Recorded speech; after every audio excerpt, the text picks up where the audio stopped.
ये वो 12 राज्य हैं जहां पर कल से एसआईआर शुरू होने वाला है। वेस्ट बंगाल, इन 12 राज्यों में कुल मतदाता 51 करोड़ के लगभग हैं। বছর ঘুরলে পশ্চিমবঙ্গে বিধানসভা নির্বাচন, তার আগে বেজে গেল এসআইআর দামামা। বিহারের পর এবার দ্বিতীয় পর্যায়। মঙ্গলবার থেকে পশ্চিমবঙ্গ সহ 12 রাজ্য কেন্দ্রশাসিত অঞ্চলে শুরু হয়ে যাচ্ছে এসআইআর। পশ্চিমবঙ্গের পাশাপাশি গুজরাট, উত্তরপ্রদেশ, মধ্যপ্রদেশ, রাজস্থান, তামিলনাড়ু, কেরল, ছত্তিশগড়, গোয়া, কেন্দ্রশাসিত অঞ্চল আন্দামান নিকোবর দ্বীপপুঞ্জ, লাক্ষাদ্বীপ, পুদুচেরিতে হবে এসআইআর।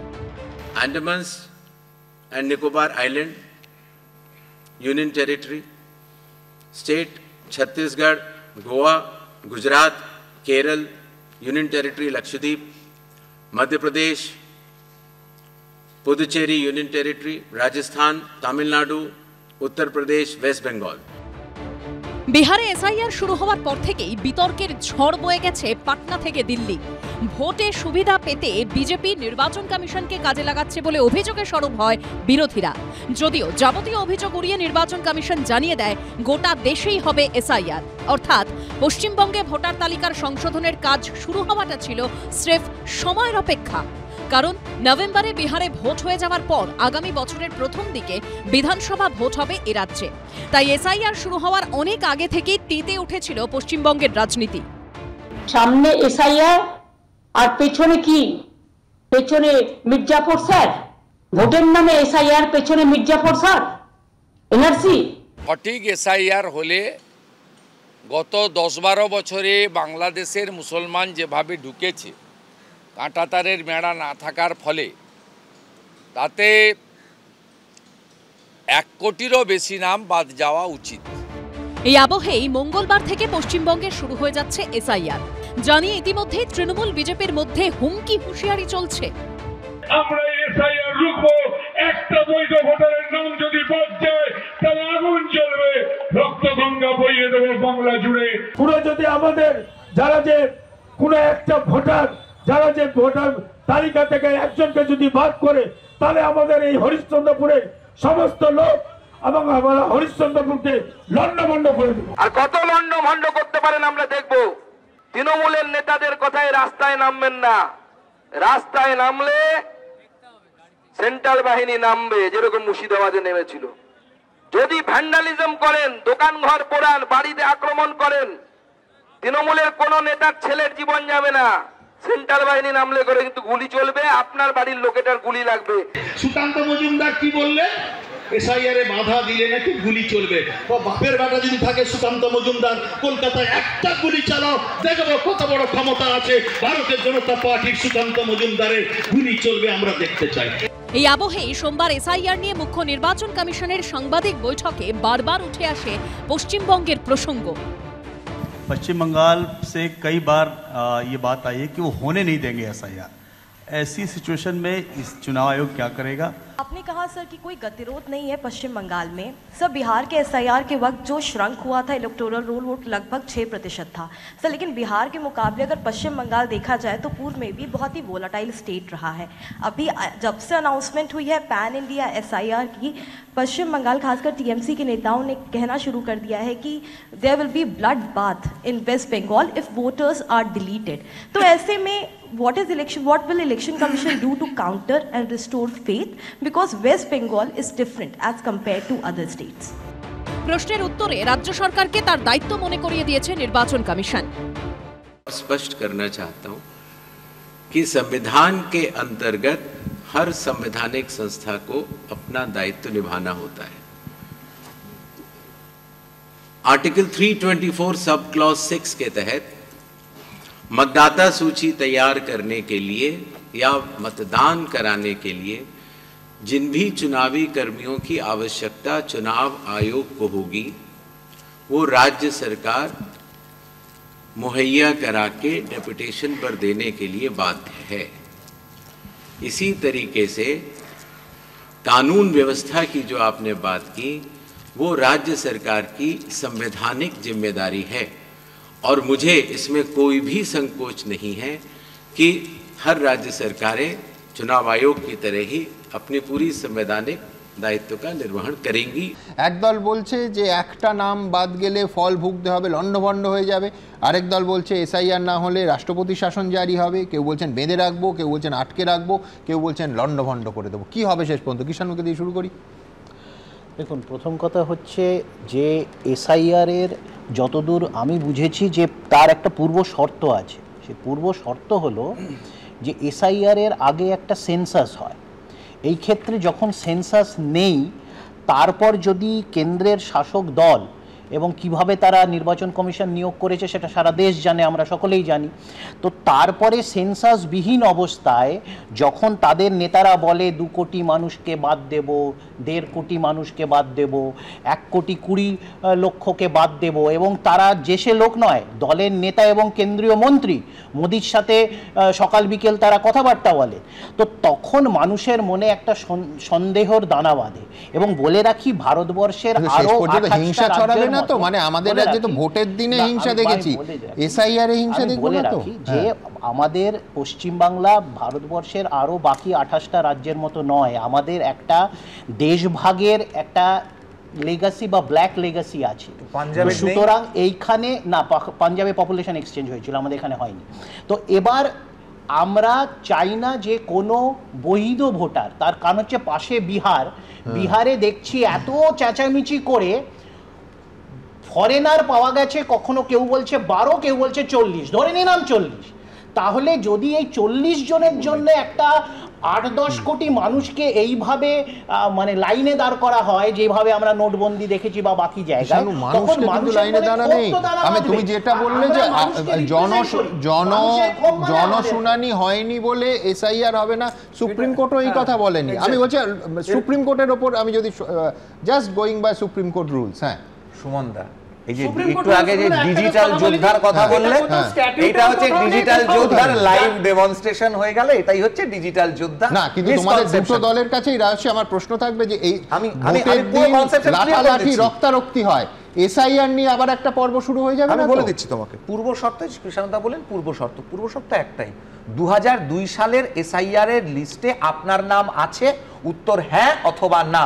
হ্যাঁ আছে, লেটা চুকে গেল, না নেই কারণ আপনার ওই সময় 18 বছর বয়স হয়নি, তাই জন্য নেই।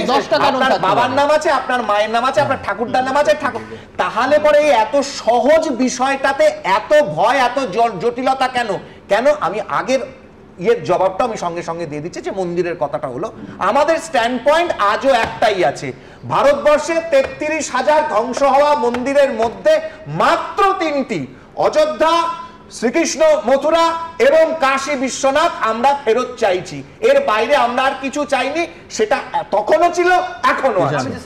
আমি তো এটা প্রথম শুনলাম। আমার ভালো লাগতো এটা শুনলে যে ভারতবর্ষে যারা অভুক্ত অবস্থায় রাতে ঘুমোতে যায় প্রত্যেকের ভরপেট খাবার চাইছি, সোজা কথা। আমার কথা হচ্ছে যে এই যে এতগুলো এসআইআর নিয়ে বলল, এসআইআর এর প্রথম জিনিস হচ্ছে যে পাশের রাজ্যতে যে এসআইআর দেখছি, সেই এসআইআর এর পর ফরেনারের তথ্য দিলাম, এবং বর্তমান লিস্টে দেখা যাচ্ছে 14 লক্ষ মানুষ যাদের সরাসরি নজরদারিতে। কিষাণু, আমি একদম সরাসরি আধার কার্ড মানে বৈধতা অবধি সুপ্রিম কোর্ট এনশিওর করেছে, তো তাতে আপত্তি কেন? প্রথম কথা হচ্ছে, আমি আবার বলছি, 2002 এর পর আমরা জানি ওপার বাংলাতে কতবার সেখানকার সংখ্যালঘুরা নিগৃহীত হয়েছে, এবং তারপরে 2004 সালে 2008 সালের ইতিহাস আমরা জানি। তো এইবার এগুলোকে আজকে তাহলে সিএর বিরোধিতা করছে কেন? এগুলো যদি মানো তাহলে সিএর বিরোধিতা করছে কেন? তাহলে 1.5 কোটি অবৈধ ভোটার কার্ড কি ভাই রেশন কার্ড বাদ গেল কি করে? আধারের লিংকিং এর সঙ্গে আরে কি বলছো কিষাণদা? ভেবে বলো, ভেবে নিয়ে বলো, সব এত কথা বলে লাভ নেই। কি কথা বললি বুদর করে চলে যাচ্ছে। শুনে না, কথা হলো সিএ এর বিরোধিতা আমরা তখনও করেছিলাম, আজকেও করছি। তার কারণ হচ্ছে সিএ তে যদি পূর্ব বাংলার নিপীড়িত মানুষ তার নিয়ম অনুসারে নাগরিকত্ব পেত, তাহলে বিজেপি পরিসংখ্যানটা দিক না যে এত ক্যাম্প তো করলো। 2024-এর আগে এত ক্যাম্প করেছে মতুয়া মানুষদের, আজকে ঠাকুরনগরে, আজকে কুচবিহারে এত ক্যাম্প করে কত মানুষকে ওরা সিএ নাগরিকত্ব দিয়েছে। সম্ভব নয়, এটা বিজেপির জমিদারদের নিয়ম। তাহলে সেই মানুষগুলো কোথায় গেল? তাহলে সেই মানুষগুলো কোথায় গেল? মঙ্গলবার থেকেই পশ্চিমবঙ্গে শুরু এসআইআর অর্থাৎ ভোটার তালিকার বিশেষ সংশোধন। এই প্রক্রিয়ায় কাদের নতুন করে নাম তুলতে হবে, কাদের কি নথি দিতে হবে, কাদের কোনো নথি দিতে হবে না, তা আরও বিশদে জানিয়েছে নির্বাচন কমিশন। পশ্চিমবঙ্গে শেষবার এসআইআর হয়েছিল 2002 সালে, তাই সেই বছরের ভোটার তালিকার ভিত্তিতেই এ রাজ্যে এসআইআর প্রক্রিয়া এগোবে। ইতিমধ্যে পশ্চিমবঙ্গের 2002 সালের ভোটার তালিকা মুখ্য নির্বাচনী আধিকারিকের দপ্তরের ওয়েবসাইটে প্রকাশিত হয়েছে। 2002 সালে তালিকায় যাদের নাম রয়েছে তাদের এবার আর কোনো নথি দিতে হবে না। 2002 সালের তালিকায় মা বাবার নাম থাকলেও আর কোনো নথি লাগবে না। শুধু কমিশনের ওয়েবসাইটে গিয়ে ম্যাচিং প্রক্রিয়া করে নিতে হবে, যা ভোটাররা নিজেরাই করে নিতে পারবেন। 2002 সালের ভোটার তালিকায় যাদের নিজেদের বা মা বাবার নাম নেই তাদের নথি দিয়ে নাম তুলতে হবে। এক্ষেত্রে কোন কোন নথি দেওয়া যাবে? কেন্দ্রীয় অথবা রাজ্য সরকারের কর্মী হিসেবে কাজ করেছেন অথবা পেনশন পান এমন পরিচয়পত্র। 1987 সালের 1 জুলাইয়ের আগে ব্যাংক, পোস্ট অফিস, এলআইসি, স্থানীয় প্রশাসনের দেওয়া যে কোনো নথি, বার্থ সার্টিফিকেট, পাসপোর্ট, মাধ্যমিক বা তার পরের শিক্ষাগত যোগ্যতার সার্টিফিকেট, রাজ্য সরকারের উপযুক্ত কর্তৃপক্ষের দেওয়া বাসস্থানের শংসাপত্র, ফরেস্ট রাইট সার্টিফিকেট, জাতিগত শংসাপত্র, কোনো নাগরিকের ন্যাশনাল রেজিস্টার, স্থানীয় প্রশাসনের দেওয়া পারিবারিক রেজিস্টার, জমি অথবা বাড়ির দলিল। এছাড়া সুপ্রিম কোর্টের নির্দেশ অনুযায়ী পরিচয়পত্র হিসেবে আধার কার্ড দেখানো যাবে, তবে তা দেখিয়ে নাগরিকত্বের দাবি করা যাবে না। নির্বাচন কমিশন জানিয়েছে आधार कार्ड संगे 11टी नथिर जेकोनो एकटी दिते हबे। माननीय सुप्रीम कोर्ट के कई आदेश हैं जहां पर कि ये कहा गया कि आधार जन्म तिथि का प्रमाण नहीं है और इसका ध्यान रखते हुए आधार अथॉरिटी ने अपना नोटिफिकेशन जारी किया और आज भी अगर आप कंप्यूटर से अपना नया आधार डाउनलोड करते हैं तो उसमें लिखा होता है आधार कार्ड पर ही कि आधार कार्ड न तो जन्म तिथि का प्रमाण है, न डोमिसाइल का और न कि नागरिकता का। आधार कार्ड आइडेंटिटी का प्रमाण है। निर्वाचन कमिशन জানিয়েছে কেউ রাজ্যের বাইরে গেলে বা প্রবাসীরা অনলাইনেও ফর্ম পূরণ করতে পারবেন। जो लिंक दिया गया है voters.eci.gov.in पर कोई भी देख सकता है और इस मैचिंग को स्वयं भी कर सकता है। বয়স্ক বা অসুস্থরা কিভাবে এই প্রক্রিয়ায় অংশ নেবেন তাও জানিয়েছেন মুখ্য নির্বাচন কমিশনার জ্ঞানেশ কুমার। जो वल्नरेबल ग्रुप्स होते हैं, खास तौर से जो बुजुर्ग हैं या बीमार हैं या दिव्यांग हैं या कई बार हमारी बुजुर्ग महिलाएं हैं, तो इनको अगर किसी भी मैचिंग करनी है 2003 से या लिंकिंग करनी है, उन्हें कंप्यूटर नहीं आता, उनके पास मोबाइल नहीं है या उनको कोई सर्टिफिकेट बनवाना है, तो वॉलंटियर्स जो है वो या तो सरकारी कर्मचारी होते हैं या एनसीसी या एनएसएस के वॉलंटियर्स होते हैं, तो स्वयं उस व्यक्ति के लिए वो चले जाते हैं और वो कागज बनवा लेते हैं, जिससे कि हमारे मतदाताओं को कोई भी असुविधा नहीं हो।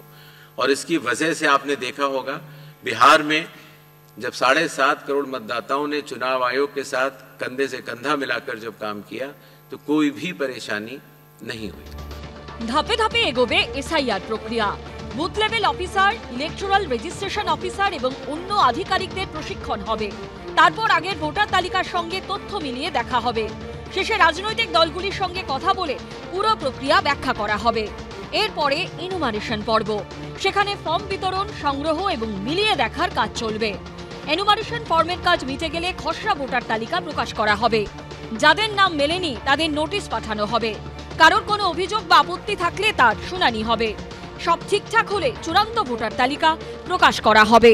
বাড়ি বাড়ি এনুমারেশন দেওয়ার পর্ব চলবে 4 নভেম্বর থেকে 4 ডিসেম্বর অবধি। খসড়া ভোটার তালিকা প্রকাশিত হবে 9 ডিসেম্বর। খসড়া তালিকা নিয়ে কোনো অভিযোগ থাকলে তা জানানো যাবে 9 ডিসেম্বর থেকে 2026-এর 8 জানুয়ারি অবধি। হিয়ারিং এবং ভেরিফিকেশন চলবে 9 ডিসেম্বর থেকে 2026-এর 31 জানুয়ারি অবধি। চূড়ান্ত ভোটার তালিকা প্রকাশিত হবে 2026 সালের 7 ফেব্রুয়ারি। কেউ এসআইআর প্রক্রিয়ায় অংশ না নিলে, যথাযথ নথি দিতে না পারলে, একাধিক ভোটার তালিকায় কারোর নাম থাকলে তা বাদ যাবে। এই টানাপোড়ে নেই, হুমকি পাল্টা হুমকিতে বিএলওরা নিরাপত্তাহীনতায় ভুগছেন। আজকে তারা কেন্দ্রীয় বাহিনীর দাবি করেছেন, সেটাই স্বাভাবিক। আমি বলছি ভোট তো পরে, বিশ্বনাথ দা এসআইআর নিয়েই আবার রক্তারক্তি বেঁধে যাবে না তো? আশঙ্কা সেইখানে তো। দেখুন সুমনদা, ভোটের আগেই ভোট আমি বলছি, এসআইআরকে আমি বলছি এবার কিন্তু নির্বাচনের পর্যন্ত আপনাকে এগোতে হবে না। এসআইআর হলেই একটা ভোট, মানে এসআইআর এর প্রকৃতি দেখে আপনি বলতে পারবেন কোন দল জিতবে কোন দল হারবে, পরিষ্কার কথা।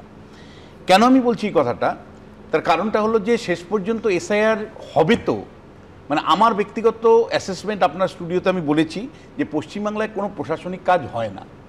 সেটা মানে স্কুল সার্ভিস কমিশনের পরীক্ষা হতে পারে, সেটা কৃষি দপ্তরে কোনো কাজ হতে পারে, পৌরসভা দপ্তরে কাজ হতে পারে। পশ্চিমবাংলাতে প্রশাসনের যে কাজকর্ম নর্মালভাবে হওয়ার কথা হয় না, কারণ এখানে রাজনৈতিক তরজা তৈরি হয়ে যায়। একদিকে একজন বলবে 1 কোটি ভোটারকে বাদ দিতে হবে, তো আরেকজন বলবে যে একজন ভোটারও যদি বাদ যায় তাহলে আমরা মানে লন্ডভন্ড করে দিব। ফলে দিনের শেষে আমি আপনাকে বলছি এখানে ইলেকশন কমিশন কিন্তু আপনি দেখবেন যে এফআইআর কিন্তু করতে পারেনি, শেষ বিচারে কিন্তু একটা মধ্যপন্থা নিয়েছে। এই মধ্যপন্থা যদি নেয় তাহলে অ্যাডভান্টেজ তৃণমূল কংগ্রেসের। আর যদি সত্যি বলতে কি পশ্চিমবাংলার যা অবস্থা, মমতা বন্দ্যোপাধ্যায় যে অভিযোগটা বাম আমলে করতেন, আজও আমি বলছি ওই অভিযোগটা সত্যতা আছে যে পশ্চিমবাংলা মৃত ভোটার, ডবল এন্ট্রি বা ট্রিপল এন্ট্রি ভোটার এবং মানে মানে অবৈধ ভোটার, এইটা যদি ধরি তাহলে এটা প্রায় 80 লাখের কাছাকাছি আছে। এই ভোটারটা বাদ দিলে অঙ্ক কোন দিকে যাবে আপনিও জানেন না, আমিও জানি না। কিন্তু সব শেষে আমি একটা কথা বলবো, এই তৃণমূলের নেতারা বারবার করে বলছেন না যে আমরা মানে দেখে দিব, আমরা দরকার মানে ঘেরাও করব। যদি রাজনৈতিক অস্থিরতা তৈরি হয় তাহলে কিন্তু অ্যাডভান্টেজটা বিজেপি পাবে। কেন আমি বলছি, এই বিজেপির যে অর্গানাইজেশনাল স্ট্রেংথ, তাতে বিজেপি 60% বুথের বাইরে তার কোনো অস্তিত্বই নেই। ফলে এসআইআর হলো না হলো তাতে কিছু যায় আসে না। কিন্তু যদি এই তৃণমূল কংগ্রেসের নেতাদের যদি চরমপন্থা একটা অবস্থান থাকে, ঘেরাও করব মানে আমরা লন্ডভন্ড করে দেবো, এই অবস্থান থাকে, তাহলে এটা কিন্তু শেষ পর্যন্ত কিন্তু ইলেকশন কমিশন যদি কঠোর অবস্থান নেয় তাহলে কিন্তু রাষ্ট্রপতি শাসন জারির দিকে যেতে পারে। কেন? ইলেকশন কমিশন বলবে আমি যদি একটা বৈধ ভোটার তালিকাই তৈরি করতে না পারি, মানে ভোটার লিস্টই তৈরি করতে না পারি, কিসের ভিত্তিতে নির্বাচন করব? এইটা কিন্তু জম্মু কাশ্মীরে হয়েছে, এটা আসামে হয়েছে। মমতা বন্দ্যোপাধ্যায় কি সত্যি মানে প্রেসিডেন্ট রুল বা রাষ্ট্রপতি শাসনের দিকে দলকে নিয়ে যাবেন, নাকি দলকে সুষ্ঠুভাবে পরিচালনা করে এসআইআর থেকে উত্তীর্ণ হবেন? এটা মমতার কাছে আমি কৌস্তবের কাছে আসবো, কিন্তু তার আগে রবীন্দ্রনাথ আমি বলছি যে আরেকটা যেটা বিহারে আমরা দেখছি যে ইলেকশন কমিশনকে কার্যত রাজনৈতিকভাবে ভিলেন বানানো হয়েছে। তেজস্বী যাদব বলুন, রাহুল গান্ধী বলুন, আমি বলছি রাহুল গান্ধী তত্ত্ব দেয়, আমি বলছি যে এই মডেল পশ্চিমবঙ্গে কি কার্যকরী হবে? দেখুন, একটা কথা বলি যে এই মডেল কার্যকরী হতে গেলে সব দলকে এক জায়গায় আসতে হবে, যেখানে মানে বিজেপি ছাড়া বিরোধীরা যেটা বিহারে একের পর এক মিছিল বেরিয়েছে ইসির বিরুদ্ধে। অলরেডি আপনি শুনলেন সিপিএম এর বক্তব্য। সিপিএম বারবারই বলেছে যে কংগ্রেস, আমি এখানে এই চ্যানেলে বহুবার শুনেছি, তারা মুখপাত্ররা বলেছেন আমরা এসআইআর যে নামই হোক আমরা চাই ফলস ভোটার বাদ যাক, ডেড ভোটার বাদ যাক, লেফট ভোটার বাদ যাক, অনুপ্রবেশকারী যদি সত্যি অনুপ্রবেশকারী হয় তাদেরকে বাদ দেওয়া হোক। সুতরাং তাদের কোনো নিয়ে সমস্যা নাই, সমস্যা তৃণমূলের। যখন এইটা হয় তখন কিন্তু একটা গন্ডগোলের আশঙ্কা পাওয়া যায়। দেখুন, আমি একটি আন্তর্জাতিক সংবাদ মাধ্যমের কাছে পেলাম যে উত্তর 24 পরগনায় 2002 সাল থেকে 2025 সালের মধ্যে এই যে দুটো মেলা থেকে ম্যাপিং করতে গিয়ে দেখা যাচ্ছে 65% গড়মিল হচ্ছে। এটা কি করে হতে পারে? এইরকম 50% গড়মিল হচ্ছে। 18 থেকে 24 বছর বয়সী ছেলের সংখ্যা, ছেলেমেয়ের সংখ্যা এত বেড়ে গেল, বা মৃতের সংখ্যা বা বাড়ি বদল করেছে এত, এই প্রশ্ন আমাদের আছে। সেই জায়গাটা কিন্তু মানে সেই জায়গা মোবিলাইজ করে সম্পূর্ণভাবে তৃণমূলের সেই মোবিলাইজেশন যদি এসআইআর করে ইলেকশন কমিশন ভাঙতে না পারে, অন্য কোনো বিরোধী দল জীবনে কোনোদিন আসতে পারবে না। পশ্চিমবঙ্গের প্রায় 50-এর ওপর বিধানসভা সেগমেন্টে দেখা গেছে একটা অ্যাবনর্মাল নন বায়োলজিক্যাল একটা গ্রোথ, কোথাও 40%, কোথাও 50% উইদিন আ ডেকেড, যেটা প্যালপেবলি ইম্পসিবল, বায়োলজিক্যালি পসিবল। এবং এই জায়গাটায় দাঁড়িয়ে আজকে সুমনদা আমি একটা কথা বলছি, এসআইআর বিষয়টা এটা একটা স্ট্যাটিউট, এটা তুমি কোথা থেকে পেলে? সেন্সাসই তো হয়নি। আমি তোমাকে একটা কথা বলছি, সেটা হচ্ছে আমি যে কথাটা তোমাকে বলে নি, তারপর না বলার সময় পাবো না। এসআইআর বিষয়টা একটা স্ট্যাটিউটের আওতায় আছে এবং স্ট্যাটিউট মান্যতা প্রাপ্ত। ভারতবর্ষের ইলেকশন কমিশনের যে মেইন যে কনস্টিটিউশনাল ফ্রেমওয়ার্ক, তার মধ্যে এই বিষয়গুলো আছে। কোথাও এসআইআর এর ভাইরাস চ্যালেঞ্জ হয়েছে, সুপ্রিম কোর্ট এটাকে আনকনস্টিটিউশনাল বলেছে, কিছু হয়। অতীতেও এই ধরনের জিনিস হয়েছে। ধরো আজকে কংগ্রেস হাতে এসআইআর এর বিরোধিতা করছে, তেলেঙ্গানাতে এই ভোটার এক্সক্লুশন হওয়ার পরে দেখা গেছে 22 লক্ষ ভোটারের নাম বাদ যাওয়ার পরেই কংগ্রেস ক্ষমতায় এসেছে। এবারে আমি তোমাকে যেই জায়গাগুলো ইম্পর্টেন্ট জায়গাগুলো বলতে পারছি, বিরোধিতা কেন করছে? পাকিস্তানি ভোটারদের নাম এই ভোটার লিস্টে আছে, সেটা যখন ধরা পড়ছে তার জন্য বিরোধিতা করছে। এই রাজ্যের শাসক দলের তৃণমূলের কাউন্সিলর পাকিস্তানি একজন নাগরিককে রেসিডেন্সিয়াল সার্টিফিকেট লিখে দিয়েছিল এবং সেটা নিয়ে খবরও হয়েছিল।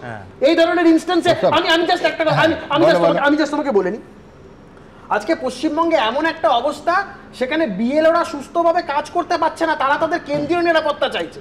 আবার বিএলওরা দুভাগে আছে, একটা হচ্ছে নিরাপত্তা চাইছে, আর দ্বিতীয়ত তুমি একটা দেখাচ্ছিলে তৃণমূলের সাথে গিয়ে বিজয় সম্মেলনের দিকে দেখে আমরা তো আছি, ওদের আবার পরিচয় করিয়ে দিচ্ছে। বিএলওরা দুভাগে বিভক্ত, একজন হচ্ছে যদি বশ্যতা স্বীকার করে সাথে ভিড়ে যাও, বেশিরভাগ বিএলওরা অত্যন্ত নিরাপত্তাহীনতায় ভুগছেন। আমি তোমাকে বলছি যে আমার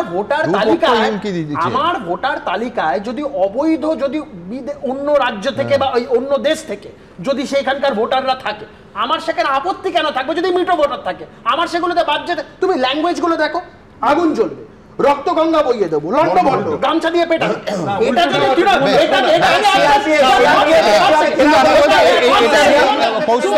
হ্যাঁ বলো, তুমি বলো। বিদেশি বলো না, তোমরা তো বিদেশি বলো না, তোমরা কেন বলো না বিদেশি? বিদেশি আছে বাদে তো মুসলমান আছে বাদে তো না, এটা আমি তো তোমাকে বলছি, আমার প্রশ্ন যে মুসলিম সব নেতা মুসলিমদেরকে বাদ দিতে হবে, কেন মুসলিম সমাজকে তুমি টার্গেট করবে? আমি বলছি তৃণমূলের যখন এটা ভাষণ শৈলীটা যখন এরকমই, ওই আগুন জ্বলবে, গামছা দিয়ে পেটানো, এটা বুঝে নিতে হবে যে রণনীতিটা কিন্তু সম্পূর্ণভাবে গণতন্ত্রের উপরে ভরসা রেখে নয়, ভয় দেখানোটাই রণনীতি।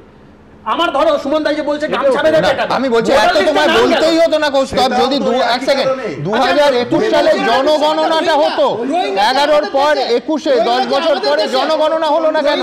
এই প্রশ্ন তো তুলতে হবে।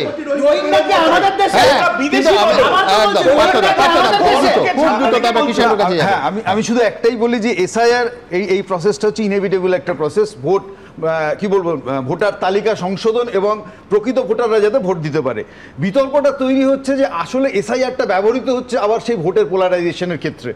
মুশকিল হচ্ছে এখানে সেন্ট্রাল ইলেকশন কমিশন, সেই কমিশনের অফিসারদের কেন্দ্রের শাসক মনে করেন আমার অধীনস্থ অফিসার, আর রাজ্যে স্টেট ইলেকশন কমিশনের যেটা হয় সেখানে যে বিএলওদের কথা বলছেন, বিএলওরা তাদের অনেকের মনে হয় যে রাজ্য সরকার আমার অধীনস্থ কর্মচারী, ফলে আমার পলিটিক্যাল স্বার্থ তারা রক্ষা করবে বুথে বুথে। ফলে মুশকিলটা হচ্ছে এবার এখানে তাহলে এসআইআর প্রসেসটা কিভাবে কলুষিত হচ্ছে। আমি আপনাকে বলছি, এক্ষুনি বিশ্বনাথবাবু বলছিলেন ইট ইজ ট্রু যে left voter, dead voter they should be out একটা, কিন্তু আমি বলছি প্রথমেই একটা টার্গেট সেট করে দেওয়া হচ্ছে 1.5 কোটি ভোটার বাদ যাবে, বিজেপি বলছেন তাদের লিডাররা, রোহিঙ্গা বাদ যাবে। আচ্ছা, এবার এটা বলার পর এরপর এখন হচ্ছে যে তৃণমূল কংগ্রেস কি বলছেন, সঙ্গে সঙ্গে হচ্ছে যে তারা নেমে পড়লেন মুসলমানদের অর্থাৎ সংখ্যালঘুদের ত্রাতা হিসেবে, যে না এসআইআর হচ্ছে যে বিজেপি তোমাদেরকে মেরে ফেলতে চাইছে, আমরা রক্ষা করব। ফলে মাঝখান থেকে গুলিয়ে গেল যেগুলো জাল ভোটার, এই সমস্ত কিছু, ফলে এসআইআর ওইভাবে ব্যবহৃত হচ্ছে। এখন আমি কতবার বললাম যে মতুয়াদের একটা বড় অংশ বিপদে পড়বে, মুসলমান বলেছি, আমি বলেছি রাজবংশী ভাইদের একটা বড় অংশ বিপদে পড়বে, আমি মুসলমান বলেছি। পার্থদাদের প্রবলেম হচ্ছে এর প্রি কনসিভ নোশনে এরা ভগে। আচ্ছা, এই এত ফরেনার বা বিদেশি এলো, এই তত্ত্বটা কে দিয়েছিল কৃষ্ণ, এটা একটু বলা হোক। যে গরু দুধ দেয় তার কথা শুনবো, দুধেল গায়, বাস দুধেল গায়তে আপনি দুধ খান, আমিও দুধ খাই। এখন বিষয়টা হচ্ছে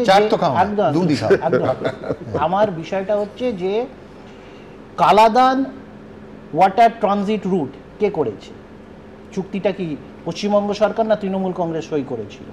যে আজকে রোহিঙ্গাদের মেন প্রদেশ থেকে বাংলাদেশকে ডিঙিয়ে আপনি সোজা ভারতে ঢুকে যাবেন, এই ট্রানজিট রুটটা কে করেছিল, কে সইটা করেছিল?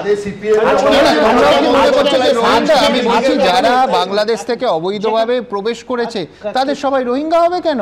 আমি তো বলিনি, আমি বলছি রোহিঙ্গাদের প্রবেশ করেছে বার্মার রাখাইন প্রদেশ থেকে যে সরাসরি ভারতে ঢোকার যে water transit route, Kaladan route, সেটাকে মান্যতা কে দিয়েছে, সেটাতে সই স্বাক্ষর কে করেছিল? আজকে এইগুলো তো বলতে হবে। বাংলাদেশকে ভারতবর্ষের উদ্বৃত্ত 10,000 একর, আরে বাবা কে করেছে? আসছে কোথা থেকে? এই ধরনের রোহিঙ্গা সে নিয়ে আমার বেসিক প্রশ্ন আছে। 1 নম্বর কথা, 2002 সালের এসআইআরে 28 লক্ষ মানুষ বাদ পড়েছিল। একদম মমতা বন্দ্যোপাধ্যায় তখন তার বক্তব্য কি ছিল? সিপিএম এর যত ফ্রড ভোটাররা আছে সবাই বাদ পড়ে গেছে, এবার আমরা একদম হৈ হৈ করে জিতে যাব। তারপরে 2004 সালের ভোট হলো, 2005 সালে মমতা বন্দ্যোপাধ্যায় পার্লামেন্টে কাগজ ছুঁড়ে কোট আনতে বলেছিলেন 1.5 কোটি অবৈধ ভোটার আছে। যদি বিজেপির কেউ বলে থাকে তাহলে সেটা মমতা বন্দ্যোপাধ্যায়ের স্টেটমেন্ট ছিল 2005 সালে। তারপরে কি ভারতবর্ষের কোন সরকার, কেন্দ্রীয় সরকার দাবি করতে পারে ইউপিএ 1 ইউপিএ 2 ভারতবর্ষ থেকে বার করা হয়েছে? আমার নেত্রী পার্লামেন্টে আমার নেত্রী পার্লামেন্টে 2002 বাদ যাওয়ার পর আপনারা লোকসভায় জিতেছিলেন এবং সেই 235 পেয়েছিলেন 2006। হচ্ছে যে আমার নেত্রীর প্রতিবাদের পর 2005 সাল থেকে 2013 সাল ইউপিএ 1 এবং ইউপিএ 2 বলেছিল হ্যাঁ কি না 2005 সালে রেকর্ড সংখ্যক 88,000 বাংলাদেশি বিদেশি অনুপ্রবেশকারীকে চিহ্নিত করে ইউপিএ সরকার বাংলাদেশে ফেরত পাঠিয়েছে। এখন কেউ নেই, একজন নেই, এইটাই তো প্রশ্ন। বর্তমানে 11 বছরের মোদী শাসনে সংখ্যাটা বছরে কখনো 4 কখনো 14, তাহলে তারা পাঠায়নি। সেই জন্য তো আরো বেশি এসআইআর প্রয়োজন। আমি বলছি আরো বেশি করে এসআইআর এই কারণে প্রয়োজন। অবশেষে দিনক্ষণ ঘোষণা হয়ে গেল এসআইআর এর। मंगलवार থেকে পশ্চিমবঙ্গে শুরু হচ্ছে एसआईआर। चुनावी कानून के तहत हर चुनाव से पहले इलेक्टोरल रोल का रिवीजन आवश्यक है। मतदाता सूची आज रात को 12 बजे फ्रीज कर दी जाएगी और उन हर मतदाता को जिसका नाम उस सूची में है उसको एक यूनिक इन्यूमरेशन फॉर्म प्रिंट करके बीएलओ उसके घर देने जाएंगे। নির্বাচন কমিশনের নিয়ম অনুযায়ী সংশোধন প্রক্রিয়া শুরুর আগে বর্তমান ভোটার তালিকা ফ্রিজ করা হয় যাতে কোনো পুরনো তথ্য পরিবর্তনের সুযোগ না থাকে। এরপর যাচাই বাছাইয়ের পরই প্রকাশ করা হয় প্রাথমিক খসড়া ভোটার তালিকা। सन 1951 से लेकर 2004 तक लगभग 8 बार स्पेशल इंटेंसिव रिवीजन इस देश में चुनाव आयोग ने कराया है और आखिरी इंटेंसिव रिवीजन लगभग 21 साल पहले 2002 से लेकर 2004 की मियाद में पूरा किया गया था। এসআইআর ঘিরে গত কয়েক সপ্তাহ ধরে উত্তপ্ত রাজ্য রাজনীতি। কেউ দাবি করেছেন এসআইআর করতে দেবেন না, কেউ বলেছেন এসআইআর ছাড়া ভোটই হবে না। অবশেষে শুরু হচ্ছে সেই এসআইআর।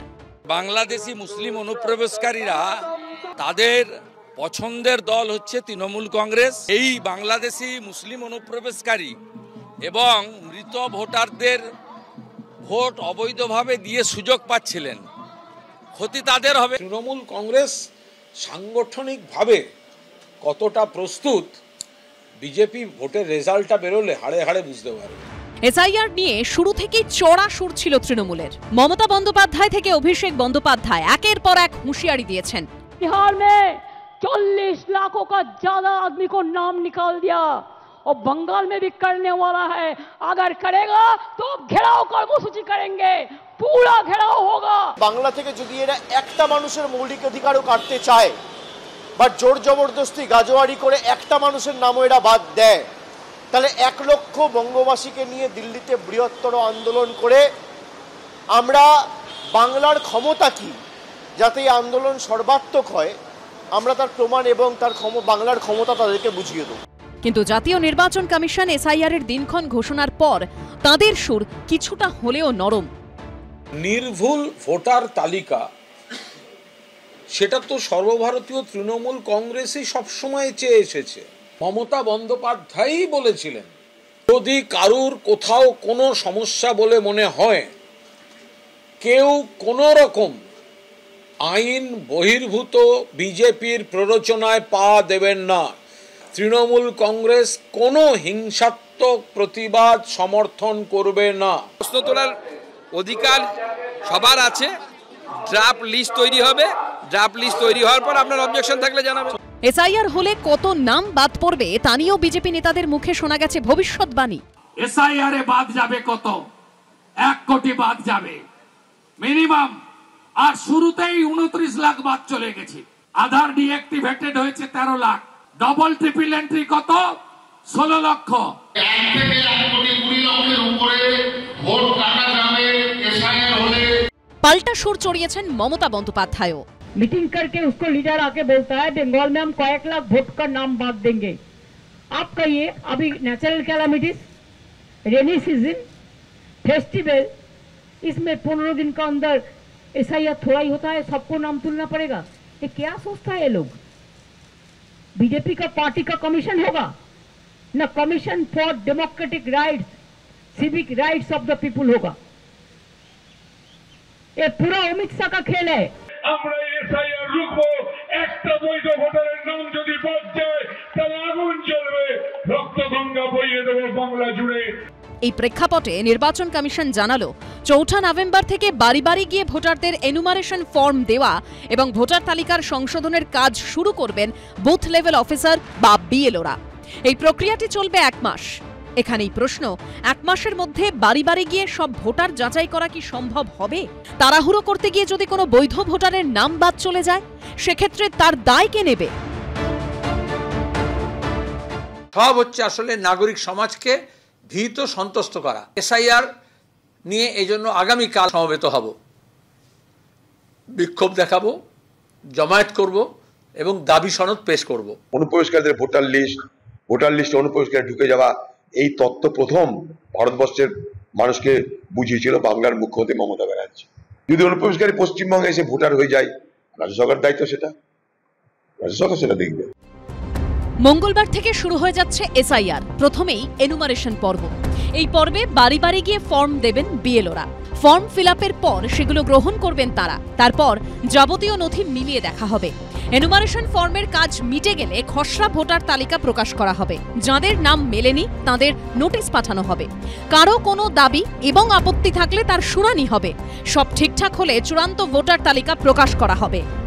प्रिंटिंग और ट्रेनिंग का कार्य कल से शुरू होगा और 3 नवंबर तक चलेगा। हाउस टू हाउस इन्यूमरेशन 4 नवंबर से 4 दिसंबर तक।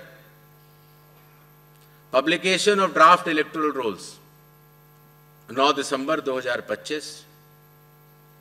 क्लेम्स एंड ऑब्जेक्शंस का पीरियड 9 दिसंबर 2025 से लेकर 8 जनवरी 2026।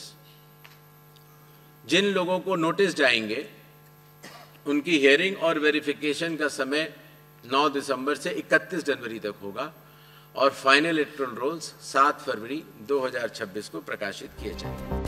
এসআইআর এর প্রথম পর্বের কাজের গুরু দায়িত্ব বিএলওদের কাঁধে, অর্থাৎ ভোটারদের বাড়ি বাড়ি গিয়ে ফর্ম দেওয়া, নেওয়া, নথি খতিয়ে দেখা। इन 12 राज्यों में कुल मतदाता 51 करोड़ के लगभग हैं। लगभग 5,33,000 बूथ लेवल ऑफिसर्स इस महान कार्य में अपना योगदान देंगे। लगभग 7,64,000 बूथ लेवल एजेंट्स जो पार्टीज द्वारा नामित हैं वो इसमें अपना योगदान देंगे और लगभग 10,500 EROs और लगभग 321 कलेक्टर्स। ये पूरी चुनावी कर्मियों की जो टीम है वो इस एसआईआर की फेज 2 में कार्य करेगी और इसको सफल बनाएगी।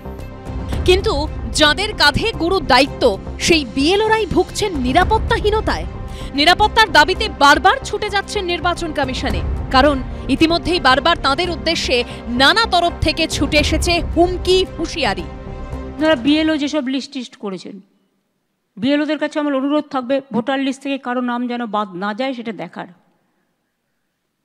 মনে রাখবেন, ইলেকশন কমিশন তার নোটিফিকেশন যখন হবে ডেট অফ ইলেকশন, তখন থেকে এটা ইলেকশন কমিশনের আন্ডারে যায়। তার আগে স্টেট গভর্নমেন্ট, আবার ইলেকশনের পরেও স্টেট গভর্নমেন্ট। সুতরাং এটা মনে রাখবেন, আপনারা চাকরি করেন স্টেট গভর্নমেন্টের, কোনো মানুষকে অযথা হ্যারাস করবেন না। বিহারে যে এসআইআর হয়েছে 403 জনের নামে এফআইআর হয়েছে বিএলও, 53 জন বিএলও অ্যারেস্ট আছে বিহারের বিভিন্ন জেলে। যেদিন পশ্চিমবঙ্গে এসআইআর ঘোষণা হলো সেদিনই নিরাপত্তা চেয়ে ফের নির্বাচন কমিশনে ছুটে গেল বিএলও ও ভোটকর্মী অধিকার মঞ্চ। তাদের অভিযোগ, কলকাতা, উত্তর 24 পরগনা, দক্ষিণ 24 পরগনা সহ একাধিক জেলায় বুথ লেভেল অফিসারদের হুমকির মুখে পড়তে হচ্ছে। প্রত্যেকে কিন্তু লোকাল ডিউটি দেওয়া হয়েছে, মানে লোকাল রেসিডেন্ট হিসেবে ডিউটি দেওয়া হয়েছে। ধরুন যে ভোটেরই বুথার, মানে যে বুথেরই ভোটার তিনি, সেই বুথেই তাকে ডিউটি দেওয়া হয়েছে। তাহলে সেই এলাকার সবাই চেনেন, তার ফোন নম্বরটা সবার কাছে আছে। তার কাছে হুমকি যাচ্ছে যে আপনি স্কুলে চাকরি করেন, আপনাকে কিন্তু ভবিষ্যতে দেখে নেবো, আমরা যেভাবে গাইড করবো সেভাবে কাজ করবেন। দক্ষিণ 24 পরগনা হয়েছে, কলকাতা হয়েছে, উত্তর 24 পরগনা হয়েছে। একদিকে এসআইআর ঘোষণা করে ভোট করানোর দিকে এগোচ্ছে নির্বাচন কমিশন, অন্যদিকে পরিস্থিতি এমন যে হুমকির জেরে হেল্পলাইন নম্বর চালু করতে হচ্ছে বিএলও ও ভোটকর্মী ঐক্য মঞ্চকে। যারা বিএলওর কাজ করতে যাচ্ছেন তাদের নিরাপত্তাটা যাতে নির্বাচন কমিশন সুনিশ্চিত করতে পারে, তারা ভয়মুক্ত পরিবেশে বিনা বাধায় অক্ষত শরীরে এই প্রক্রিয়ায় থাকতে পারেন, সেটা দেখতে হবে। যেটাই হবে আমরা সাংবিধানিক পদ্ধতিতে নিশ্চিত গণ আন্দোলন হবে, ঘেরাও হবে, মিটিং মিছিল হবে, সবই হবে, কিন্তু আমরা কোনো হিংসাত্মক আন্দোলন কোনো অবস্থাতে তৃণমূল কংগ্রেস অনুমোদন করবে না। বিএলওদের নিরাপত্তার প্রসঙ্গ সোমবার জাতীয় নির্বাচন কমিশনের সাংবাদিক বৈঠকেও ওঠে। Has there been any demand to provide security to the booth level workers in West Bengal? Has central security, has any such demand come to you? जो बीएलओस की सिक्योरिटी से संबंधित एक विषय उठाया गया, चुनाव आयोग को पूर्ण विश्वास है कि कानून व्यवस्था ठीक रूप से इन 12 राज्यों में चलेगी और इस तरह की आवश्यकता न पड़े, ऐसी हम कामना करते हैं। মঙ্গলবার থেকে শুরু হচ্ছে এসআইআর, যার গুরু দায়িত্ব বুথ লেভেল অফিসার বা বিএলওদের উপর। তারাই ভোটারদের বাড়ি বাড়ি যাবে। कई बार एक बार जब बूथ लेवल ऑफिसर घर जाता है तो या तो कुछ मतदाता अवेलेबल नहीं होते या कहीं गए होते हैं, तो ऐसे केस में बूथ लेवल ऑफिसर्स दूसरी बार भी जाएंगे और तीसरी बार भी जाएंगे। 3 बार हर बीएलओ हर घर जाएगा। কে প্রকৃত ভোটার কে নয় প্রাথমিকভাবে তা খতিয়ে দেখার মূল দায়িত্ব বিএলওদের। তারাই ভোটারদের বাড়ি বাড়ি যাবেন। ইতিমধ্যে বিএলওদের উদ্দেশ্যে হুমকি হুঁশিয়ারি শুরু হয়ে গেছে। বিএলওদের একাংশকে ঘিরে নানা প্রশ্ন উঠতে শুরু করেছে। এই আবহে বিপাকে পড়েছেন নদিয়ার কৃষ্ণগঞ্জের বাসিন্দা মিলন রায়। প্রাথমিক স্কুলের শিক্ষক মিলন রায় কৃষ্ণগঞ্জের 75 নম্বর বুথের বিএলও। 15 বছর ধরে এই কাজ করে আসছেন, অথচ তার কিংবা পরিবারের কারোর নাম নেই 2002 সালের ভোটার তালিকায়। এই পরিস্থিতিতে কাজ থেকে অব্যাহতি চাইছেন তিনি। 2002 সালে আমাদের পরিবারের নাম নেই, কিন্তু 95 সালে আমাদের পরিবারের নাম ছিল এবং পরে সেই নামটা কীভাবে বাতিল হয়ে যায় সে আমাদের বাবা বেঁচে থাকলে হয়তো বলতে পারতেন। আপাতত 2002 সালের লিস্টেতে আমাদের পরিবারের নেই, বিডিও অফিসও জানে। তার জন্য আমি আগে অনেকবারই বিএলওর কাছ থেকে অব্যাহতি পাওয়ার জন্য অ্যাপ্লিকেশন করেছিলাম, তো আমাকে ছাড়েনি। বিষয়টি নিয়ে কৃষ্ণগঞ্জের বিডিও অবশ্য জানিয়েছেন 2002 সালে ভোটার তালিকায় নাম নেই বলে বিএলওর কাছ থেকে মিলন রায় লিখিতভাবে অব্যাহতি চেয়েছেন কিনা বিষয়টি তিনি দেখবেন। ঊর্ধ্বতন কর্তৃপক্ষের গাইডলাইন মেনেই যা করার করা হবে। কৃষ্ণগঞ্জের এই বিএলওর রাজনৈতিক পরিচয় নিয়েও তরজা শুরু হয়ে গেছে তৃণমূল বিজেপির মধ্যে। যতটুকু আমি জানি ওটা উনি বিজেপি করেন, বিজেপি দলের সমর্থক। তারপরেও আমরা এটা জানিয়েছিলাম, জানানোর পরেও সেই বিএলওকে বাদ দেওয়া যায়নি, উনি বিএলওর কাজটা করছেন। এইবার আমাদের একটা সংশয় থেকেই যাচ্ছে, যার নিজের নামটা 2002-এ নেই, সে কি সার্ভে করবে আর কিভাবে করবে সেটা সবাই বুঝতেই পারছে কি হবে না হবে এই বিষয়টা নিয়ে। বিডিও সাহেব একটা বিএলওদের লিস্ট অলরেডি পাঠিয়ে দিয়েছিলেন, পরবর্তীকালে ওটা নিয়ে আর কিছু করা যায়নি। এরা প্রত্যেকে শাসক দল ঘনিষ্ঠ। শাসক দলের প্রধান বলছেন যে আমরা এই বিষয়ে অবজেকশন জানিয়েছি বিডিওকে। তাহলে আপনারাই চিন্তা করে দেখুন তো, তাহলে তিনি কত বড় প্রভাবশালী যে বিডিও তার নাম কাটতে ভয় পাচ্ছে। যদিও কৃষ্ণগঞ্জের বিডিওর দাবি মিলন রায় 15 বছর ধরে বিএলওর দায়িত্ব সামলাচ্ছেন, তার বিরুদ্ধে কোনো অভিযোগ আসেনি। এদিকে যার রাজনৈতিক পরিচয় নিয়ে তৃণমূল বিজেপির মধ্যে কাদা ছোড়াছড়ি হচ্ছে, সেই বিএলওর দাবি তিনি কোনো রাজনৈতিক দলের সঙ্গে যুক্ত নন। আমি কোনো রাজনীতি করি না, আমি নিরপেক্ষ সাধারণ ভোটার। হ্যাঁ, সাধারণ। গত 15 বছর ধরে বিএলওর দায়িত্ব সামলেছেন মিলন রায়, কিন্তু এর মধ্যে একবারও ভোটার তালিকার বিশেষ সংশোধন হয়নি। তবে দায়িত্ব থেকে অব্যাহতি না পেলে এসআইআর এর কাজ করতে হবে তাকে। পশ্চিমবঙ্গ সহ 12টি রাজ্য কেন্দ্রশাসিত অঞ্চলে একসঙ্গে এসআইআর এর ঘোষণার সময় জাতীয় নির্বাচন কমিশন স্পষ্ট করে দিয়েছে কাদের নাম ভোটার তালিকায় থাকবে না। डेथ होने के बाद भी उसका नाम न हटाया जाना, माइग्रेशन के साथ साथ कई बार उनका वोट पुरानी जगह भी बना रह जाता है और नई जगह भी बन जाता है, अर्थात एक से जगह ज्यादा रजिस्टर होने वाले वोटर्स या गलती से किसी भी विदेशी नागरिक का नाम मतदाता सूची में आ जाना। এসআইআর এর আবহে বারবার উঠে আসছে অনুপ্রবেশকারী প্রসঙ্গ। কত বাংলাদেশি আছে পশ্চিমবঙ্গের ভোটার তালিকায়, এই নিয়ে রাজনৈতিক বিতর্ক চলছে। উঠে আসছে মায়ানমারের রোহিঙ্গাদের প্রশ্ন। বাংলার ভোটার তালিকায় কি তারাও আছে? রাজনৈতিক দলগুলির নানা দাবি পাল্টা দাবির মধ্যেই ফের উঠে এলো চাঞ্চল্যকর তথ্য। আসল নাম আব্দুস সালাম গাজী, কিন্তু ভারতের ভোটার কার্ডে নাম বদলে হয়ে গেছে সালাম গাজী। নাম বদলে নাকি আধার কার্ডও বানিয়ে ফেলেছেন। উত্তর 24 পরগনার হিঙ্গলগঞ্জে এই ঘটনা সামনে এসেছে। আমরা বললাম যে এখানে বাড়ি না, বাংলাদেশে বাড়ি। হিঙ্গলগঞ্জ গ্রাম পঞ্চায়েতের 100 নম্বর বুথের ভোটার তালিকায় জলজল করছে সালাম গাজীর নাম, কিন্তু স্থানীয় সূত্রে দাবি সালাম গাজীর আসল নাম আব্দুস সালাম গাজী। আদতে বাংলাদেশের সাতক্ষীরার বাসিন্দা। কয়েক বছর আগে ভারতে আসেন তিনি। অভিযোগ, এরপর নাম পরিবর্তন করে ভারতের ভোটার লিস্টে নাম তুলে নেন, বানিয়ে নেন আধার কার্ড। ও কাজের সূত্রে এখানে এসে এসে কোনো একজনের বাড়ি উঠেছে, সে তাকে বাবা বলে কি ভোটার, আমজাদ বাবা বলে ভোটারই। কি চাইছেন কি আপনারা? এগুলো বাদ যাক, এগুলো এই ভোটারগুলো বাদ যাক। থাকলে কি সমস্যা হবে? থাকলে আমাদেরই সমস্যা। বাংলাদেশের ভোট এখানে থাকবে কেন? ও তো বাংলাদেশি ছেলে, একটা এখন খোঁজ ও তো এখানে নেই, ও তো চলে গেছে। যারা ওই জায়গার মানে ভোটার, তাদেরই ভয় লাগবে, তাদের তো চলে যেতে হবে, তারা তো প্রমাণ দেখাতে পারবে না। কিন্তু কি করে এদেশে ঢুকলেন আব্দুস সালাম গাজী? কিভাবেই বা নথিপত্র বানালেন? এক্ষেত্রে কি তাকে কেউ সাহায্য করেছিল? এসব নিয়েই শুরু হয়েছে রাজনৈতিক চাপানোতর। আব্দুল সালাম তিনি পয়সা দিয়ে কিছু টিএমসির নেতা পঞ্চায়েতের মাধ্যমে সব কাগজপত্র তৈরি করেছেন। এখানে তিনি বাস করছেন হিঙ্গলগঞ্জের উত্তর মুসলিম পাড়ায়। নাম পরিবর্তন করে তিনি হয়েছেন সালাম গাজী নামে। এইভাবে বর্ডার অঞ্চলে সব দিকে হাজার হাজার এই বাংলাদেশি অনুপ্রবেশকারী তৃণমূলের হাত ধরে ভারতীয় হয়েছে। আমি যেটুকু জানি ও প্রায় 30 বছরের উপরে এখানে এসছে। আমরা চাই না কখনো যে বাংলাদেশি লোক আমাদের ভারতীয় নাগরিক হিসেবে এখানে থাকুক। যারা এভাবে এসছে তারা মানে যাতে ভারতে না থাকতে পারে, সেটা আমরা সবসময় নির্বাচন কমিশনের পাশে থাকব। কোথাও ভোটার তালিকায় বাংলাদেশির নাম, তো কোথাও মৃত ভোটারের নাম রয়েছে বলে অভিযোগ। লিস্টে বাবা বেঁচে আছে, বাস্তবে মৃত। কতদিন আগে মারা গেছে? ভোটার বছর খানেক আগেই ইহলোক ত্যাগ করেছেন, অথচ তার নামটি বহাল তবিয়তে রয়ে গেছে ভোটার তালিকায়। মঙ্গলবার থেকে শুরু হচ্ছে এসআইআর। এরই মধ্যে তৎপর বিজেপি। ভোটার তালিকায় মৃত ভোটার থাকার অভিযোগ তুললেন বাঁকুড়ার বিজেপি বিধায়ক নীলাদ্রি শেখর দানা। তার অভিযোগ, এই মৃত ভোটারদের নামেই ভোট দিয়ে যাচ্ছে তৃণমূল। সোমবার বাঁকুড়ার 1 নম্বর ব্লকের আন্ধারথোল অঞ্চলে বাড়ি বাড়ি ঘুরে ভোটার তালিকায় থাকা মৃতদের নাম খুঁজলেন বিজেপি বিধায়ক। মারা গেছে? কতদিন আগে মারা গেছে?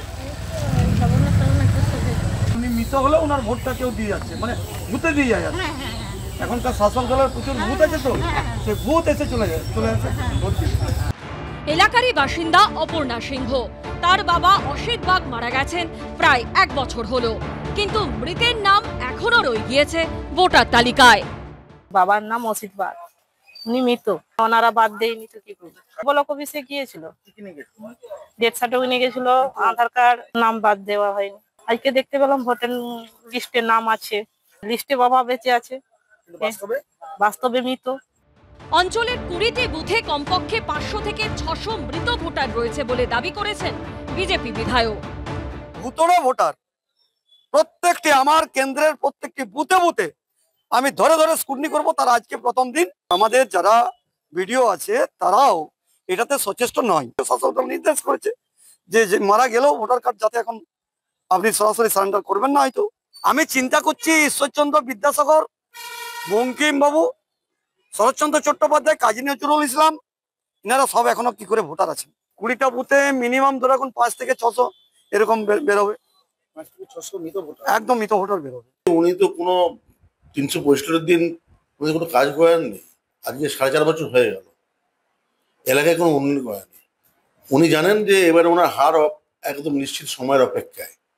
হঠাৎ উনি একটা ভোটার লিস্ট নিয়ে বা বাড়িতে বাড়িতে চলে গেলেন, যে মানুষকে বিভ্রান্তিকর পরিবেশ সৃষ্টি করছে, যে এখনো তো নির্বাচন কর্তৃপক্ষ নামেননি, বা তারা তো ঠিক করে উনি বলছেন কে মৃত কে জীবিত, এটা তো ওনার দায়িত্ব নয়। প্রতিক্রিয়ার জন্য ফোন করা হলে বাঁকুড়া 1 নম্বর ব্লকের ভিডিও জানান তার কাছে কোনো অভিযোগ আসেনি, লিখিতভাবে অভিযোগ করলে পদক্ষেপ করা হবে, তবে তাদের তরফে আরো স্পট ভিজিট করা হবে। রাত পোহালেই শুরু হচ্ছে এসআইআর। এরই মধ্যে বিএলওদের একাংশকে নিয়ে প্রশ্ন তুলছে বিজেপি। দক্ষিণ 24 পরগনার ডায়মন্ড হারবারের পর এবার পশ্চিম মেদিনীপুরের নারায়ণগড় ফের বুথ লেভেল অফিসার বা বিএলওর রাজনৈতিক পরিচয় নিয়ে প্রশ্ন তুললেন শুভেন্দু অধিকারী। তার অভিযোগ, বিকল্প থাকতেও তৃণমূল ঘনিষ্ঠকে বিএলও করা হয়েছে। ইনি শুদ্ধদেব মহাপাত্র, পশ্চিম মেদিনীপুরের নারায়ণগড় বিধানসভার 24 নম্বর বুথের বিএলওর দায়িত্বপ্রাপ্ত। তার সম্পর্কে এক্স হ্যান্ডেলে বিরোধী দলনেতা লিখেছেন, নারায়ণগড় বিধানসভার 24 নম্বর বুথে বিএলও নিযুক্ত করা নিয়ে একাধিক অনিয়মের অভিযোগ রয়েছে। বিকল্প থাকা সত্ত্বেও প্যারা টিচার শুদ্ধদেব মহাপাত্র, যিনি তৃণমূলের অত্যন্ত ঘনিষ্ঠ, তাকেই বিএলও করা হয়েছে। নিজের পোস্টে বিকল্প 4 জনের নামও বলে দিয়েছেন শুভেন্দু অধিকারী। রাজ্যের মুখ্য নির্বাচনী আধিকারিকের কাছে বিরোধী দলনেতার আর্জি, নির্বাচন প্রক্রিয়ার পবিত্রতা বজায় রাখার স্বার্থে দ্রুত এই বিষয়ে হস্তক্ষেপ করে এই বিএলওকে বদলে উপযুক্ত সরকারি কর্মীকে এই পদে আনা হোক। অন্যদিকে অভিযুক্ত বিএলওর দাবি, তিনি কোনো রাজনৈতিক দলের সঙ্গে যুক্ত নন। আমি এখনো পর্যন্ত তৃণমূলের কোনো কিছুতেই যুক্ত নেই। এবার কেউ অবজেকশন করতেই পারে, তো সেটা নিয়ে আমার তো আর কিছু বলার নেই। তো আমি প্যারা টিচারশিপ করি, আমি কোনো রকম কোনো রাজনৈতিক দলের সাথে সরাসরি যুক্ত নেই। যদি কোনো প্রুফ থাকে কারোর ক্ষেত্রে সে দেখালে তাহলে আমি সেটা হয়তো করব, কিন্তু সেরকম এখনো পর্যন্ত আমি কোনো রাজনৈতিক দলের সাথে যুক্তও নেই। যদিও শুদ্ধদেব মহাপাত্রের দাবি মানতে নারাজ বিজেপি। তৃণমূলপন্থী বেছে বেছে বিএলও করা হয়েছে। এসআইআর কারচুপি করে যত নাম রাখতে পারেন যাতে সঠিকভাবে এসআইআর না হয় তার একটা প্রচেষ্টা। শুধু সানদেউলির ক্ষেত্রে নয়, এরকম যেখানে যেখানে আছে আমরা সে তালিকা উনাকে পাঠিয়েছি। আশা করি দ্রুততার ব্যবস্থা হবে। যিনি কমপ্লেন করেছেন শুভেন্দু অধিকারী, যিনি কমপ্লেন করে শুভেন্দু বাবু, এটা ওনার ব্যক্তিগত ব্যাপার। পশ্চিমবঙ্গে বিরোধী দল বিজেপি, এনারা দিশাহারা, প্রত্যেকটি ঘটনাতে শাসক দলের উপরেই কিন্তু চাপিয়ে দেওয়ার চেষ্টা করেন, কিন্তু এটা সর্বজ্ঞ মিথ্যা। এবং উনি কোনো শুদ্ধদেব মহাপাত্র কোনো রাজনৈতিক দলের সঙ্গে যুক্ত নন। এর আগে ডায়মন্ড হারবার বিধানসভার বিএলও আলাউদ্দিন মোল্লার তৃণমূল যোগ নিয়েও প্রশ্ন তুলেছিলেন শুভেন্দু অধিকারী। সূত্রের খবর, অভিযোগ ওঠার পর ইআরওকে লিখিতভাবে আলাউদ্দিন মোল্লা জানান তিনি সক্রিয়ভাবে রাজনৈতিক দলের সঙ্গে যুক্ত। তারপরই বিএলও পদ থেকে সরিয়ে দেওয়া হয় তাঁকে। সূত্রের খবর, নারায়ণগড়ের বিএলও সম্পর্কে একই ধরনের অভিযোগ ওঠার পর সংশ্লিষ্ট জেলা শাসকের থেকে রিপোর্ট চেয়ে পাঠিয়েছে মুখ্য নির্বাচনী আধিকারিকের দপ্তর। বিরোধী দলনেতা যখন বারবার বিএলওদের একাংশের শাসক যোগের অভিযোগ তুলছেন, ঠিক সেই মুহূর্তে পশ্চিমবঙ্গে ভোটার তালিকার বিশেষ সংশোধন ঘোষণার ঠিক আগে রাজ্য প্রশাসনে বড়সড় রদবদল করল নবান্ন। বদলি করে দেওয়া হলো 70 জন আইএএস ও ডব্লিউবিসিএস অফিসারকে, যার মধ্যে রয়েছেন 14 জন জেলাশাসক, 22 জন অতিরিক্ত জেলাশাসক, 15 জন সাব ডিভিশনাল অফিসার ও 10 জন অফিসার অন স্পেশাল ডিউটি। 24 অক্টোবরের নবান্নের নির্দেশিকা অনুযায়ী জেলাশাসক বদল করা হয়েছে উত্তর 24 পরগনা, দক্ষিণ 24 পরগনা, মুর্শিদাবাদ, পুরুলিয়া, কোচবিহার, দার্জিলিং, মালদা, বীরভূম, ঝাড়গ্রাম, পূর্ব মেদিনীপুর, হুগলি, দক্ষিণ দিনাজপুর, পশ্চিম মেদিনীপুর ও কালিম্পংয়ের। কোচবিহারের জেলাশাসককে বদলি করা হয়েছে দক্ষিণ 24 পরগনায়। দার্জিলিংয়ের জেলাশাসককে পাঠানো হয়েছে মালদার জেলাশাসক করে। অন্যদিকে মালদার জেলাশাসককে বদলি করে পাঠানো হয়েছে পাশের জেলা মুর্শিদাবাদে। এরই পাশাপাশি একাধিক অতিরিক্ত জেলাশাসককে দায়িত্ব দেওয়া হয়েছে জেলাশাসকের। অনেক জেলাশাসককে আবার বদলি করা হয়েছে বিভিন্ন দপ্তরের স্পেশাল সেক্রেটারি পদে। অন্যদিকে বেশিরভাগ এসডিওকেই বদলি করা হয়েছে অতিরিক্ত জেলাশাসক পদে। এসডিওর দায়িত্ব পেয়েছেন একাধিক ওএসডি। একই সঙ্গে বদলির নির্দেশ দেওয়া হয়েছে 457 জন ডব্লিউবিসিএস অফিসারকে। সরকার দাবি করছে এটা রুটিন বদলি, কিন্তু এসআইআর ঘোষণার ঠিক আগে আমলা স্তরে এই ব্যাপক রদবদলকে কোনোভাবেই রুটিন বলে মানতে নারাজ বিরোধীরা। কারণ গোটা নির্বাচন প্রক্রিয়া পরিচালনার ক্ষেত্রে জেলাশাসকদের গুরুত্ব অপরিসীম। জেলা স্তরে জেলাশাসকরাই জেলা নির্বাচনী আধিকারিক বা ডিইওর দায়িত্ব সামলান। সেই জেলাশাসকেরা বাকি আধিকারিকদের জেলা স্তরে পরিচালনা করেন। পর্যবেক্ষকদের মতে সিইওর পরে ডিইওদের ভূমিকাই সবচেয়ে গুরুত্বপূর্ণ। এক কথায় ভোট পরিচালনার তৃতীয় ধাপে রয়েছেন জেলা শাসকরা। কমিশন রিপোর্ট তলব করে জেলা শাসকদের কাছে। এই পরিস্থিতিতে বদলি নিয়ে নির্বাচন কমিশনে অভিযোগ জানিয়েছে বিজেপি। আর কিছুদিন গেলে এরা জয়েন করলে এদেরকে কেন বদলানো হলো বা নতুন লোকেদেরকে বিভিন্ন বিভিন্ন জায়গায় দায়িত্ব দেওয়া হলো, উদ্দেশ্যটা কি, গুরু মন্ত্রটা কার কাছ থেকে কানে পেয়েছে, সেটা কিছুদিন গেলে বোঝা যাবে। মমতা ব্যানার্জি মুখ্যমন্ত্রী একেবারে wholesale is WBCS officer, DM, SDO সব চেঞ্জ করেছেন। কারণ কোদাল কোলের দিকে ঝোল টানে। তাহলে তৃণমূল চাইবে ভুয়ো ভোটার থাকুক, বিজেপি চাইবে ভুয়ো ভোটার থাকুক, আর যারা প্রকৃত ভোটার আছে তাদের মধ্যে ভয় ঢোকাবে, আর তার জন্য বাইনারি করবে, হিন্দু মুসলমান নামে ভাগ করবে। আমলা পর্যায়ে এই বদলি নিয়ে বিরোধীদের সন্দেহ উড়িয়ে দিচ্ছে তৃণমূল। আমি এটার এই প্রশ্নের কোনো উত্তর দেবো না, কারণ এটা পুরোটাই প্রশাসনিক বিষয়। আমি রাজনৈতিক দলের মুখপাত্র হিসেবে এর ওপর দাঁড়িয়ে এখন কোনো মন্তব্য করব না। নির্বাচন কমিশনের নিয়ম অনুযায়ী যে আইএএস ও ডব্লিউবিসিএস অফিসার নির্বাচনের কাজ করবেন, তারা 3 বছরের বেশি একই জায়গায় থাকলে অন্যত্র সরানো বাধ্যতামূলক। ফলে সংশ্লিষ্ট মহলের একাংশের মতে এই অফিসারদের অনেককেই যদি নবান্ন এখনই বদলি না করত, তাহলে নির্বাচনের দিন ঘোষণার পর তাদেরকে সরাতো নির্বাচন কমিশন। एसआईआर अनाउंस करने से पहले हर राज्य सरकार का अधिकार और वो प्रशासनिक फेरबदल कर सकती है। अगर एसआईआर के अनाउंसमेंट के बाद भी अगर उन्हें कोई प्रशासनिक फेरबदल करना होता है तो चुनाव आयोग की उन्हें परमिशन लेनी होती है। এসআইআর শুরুর ঠিক আগে রাজ্যে আইএএস ও ডব্লিউবিসিএসদের বদলি ঘিরে তৃণমূল বিজেপির মধ্যে চাপানো তো চরমে। এরই মধ্যে 100 দিনের কাজ নিয়ে সুপ্রিম কোর্টে ধাক্কা খেল মোদী সরকার, স্বস্তি পেল রাজ্য সরকার। হাইকোর্টের রায়ের বিরুদ্ধে কেন্দ্রীয় সরকারের আর্জি খারিজ করে দিল সুপ্রিম কোর্ট। অর্থাৎ পশ্চিমবঙ্গে 100 দিনের প্রকল্পের জন্য টাকা মঞ্জুর করতেই হবে কেন্দ্রীয় সরকারকে। রাজ্যে 100 দিনের কাজ নিয়ে বিস্তর দুর্নীতির অভিযোগ উঠেছিল। খাল কাটাই হয়েছিল, করেছিলাম, কোম্পানি পার্কে সব বন ফন পরিষ্কার হয়েছিল, করেছিলাম, কিছু টাকা পয়সা পাইনি। কেটেছিলাম 10-12 দিন ভরে।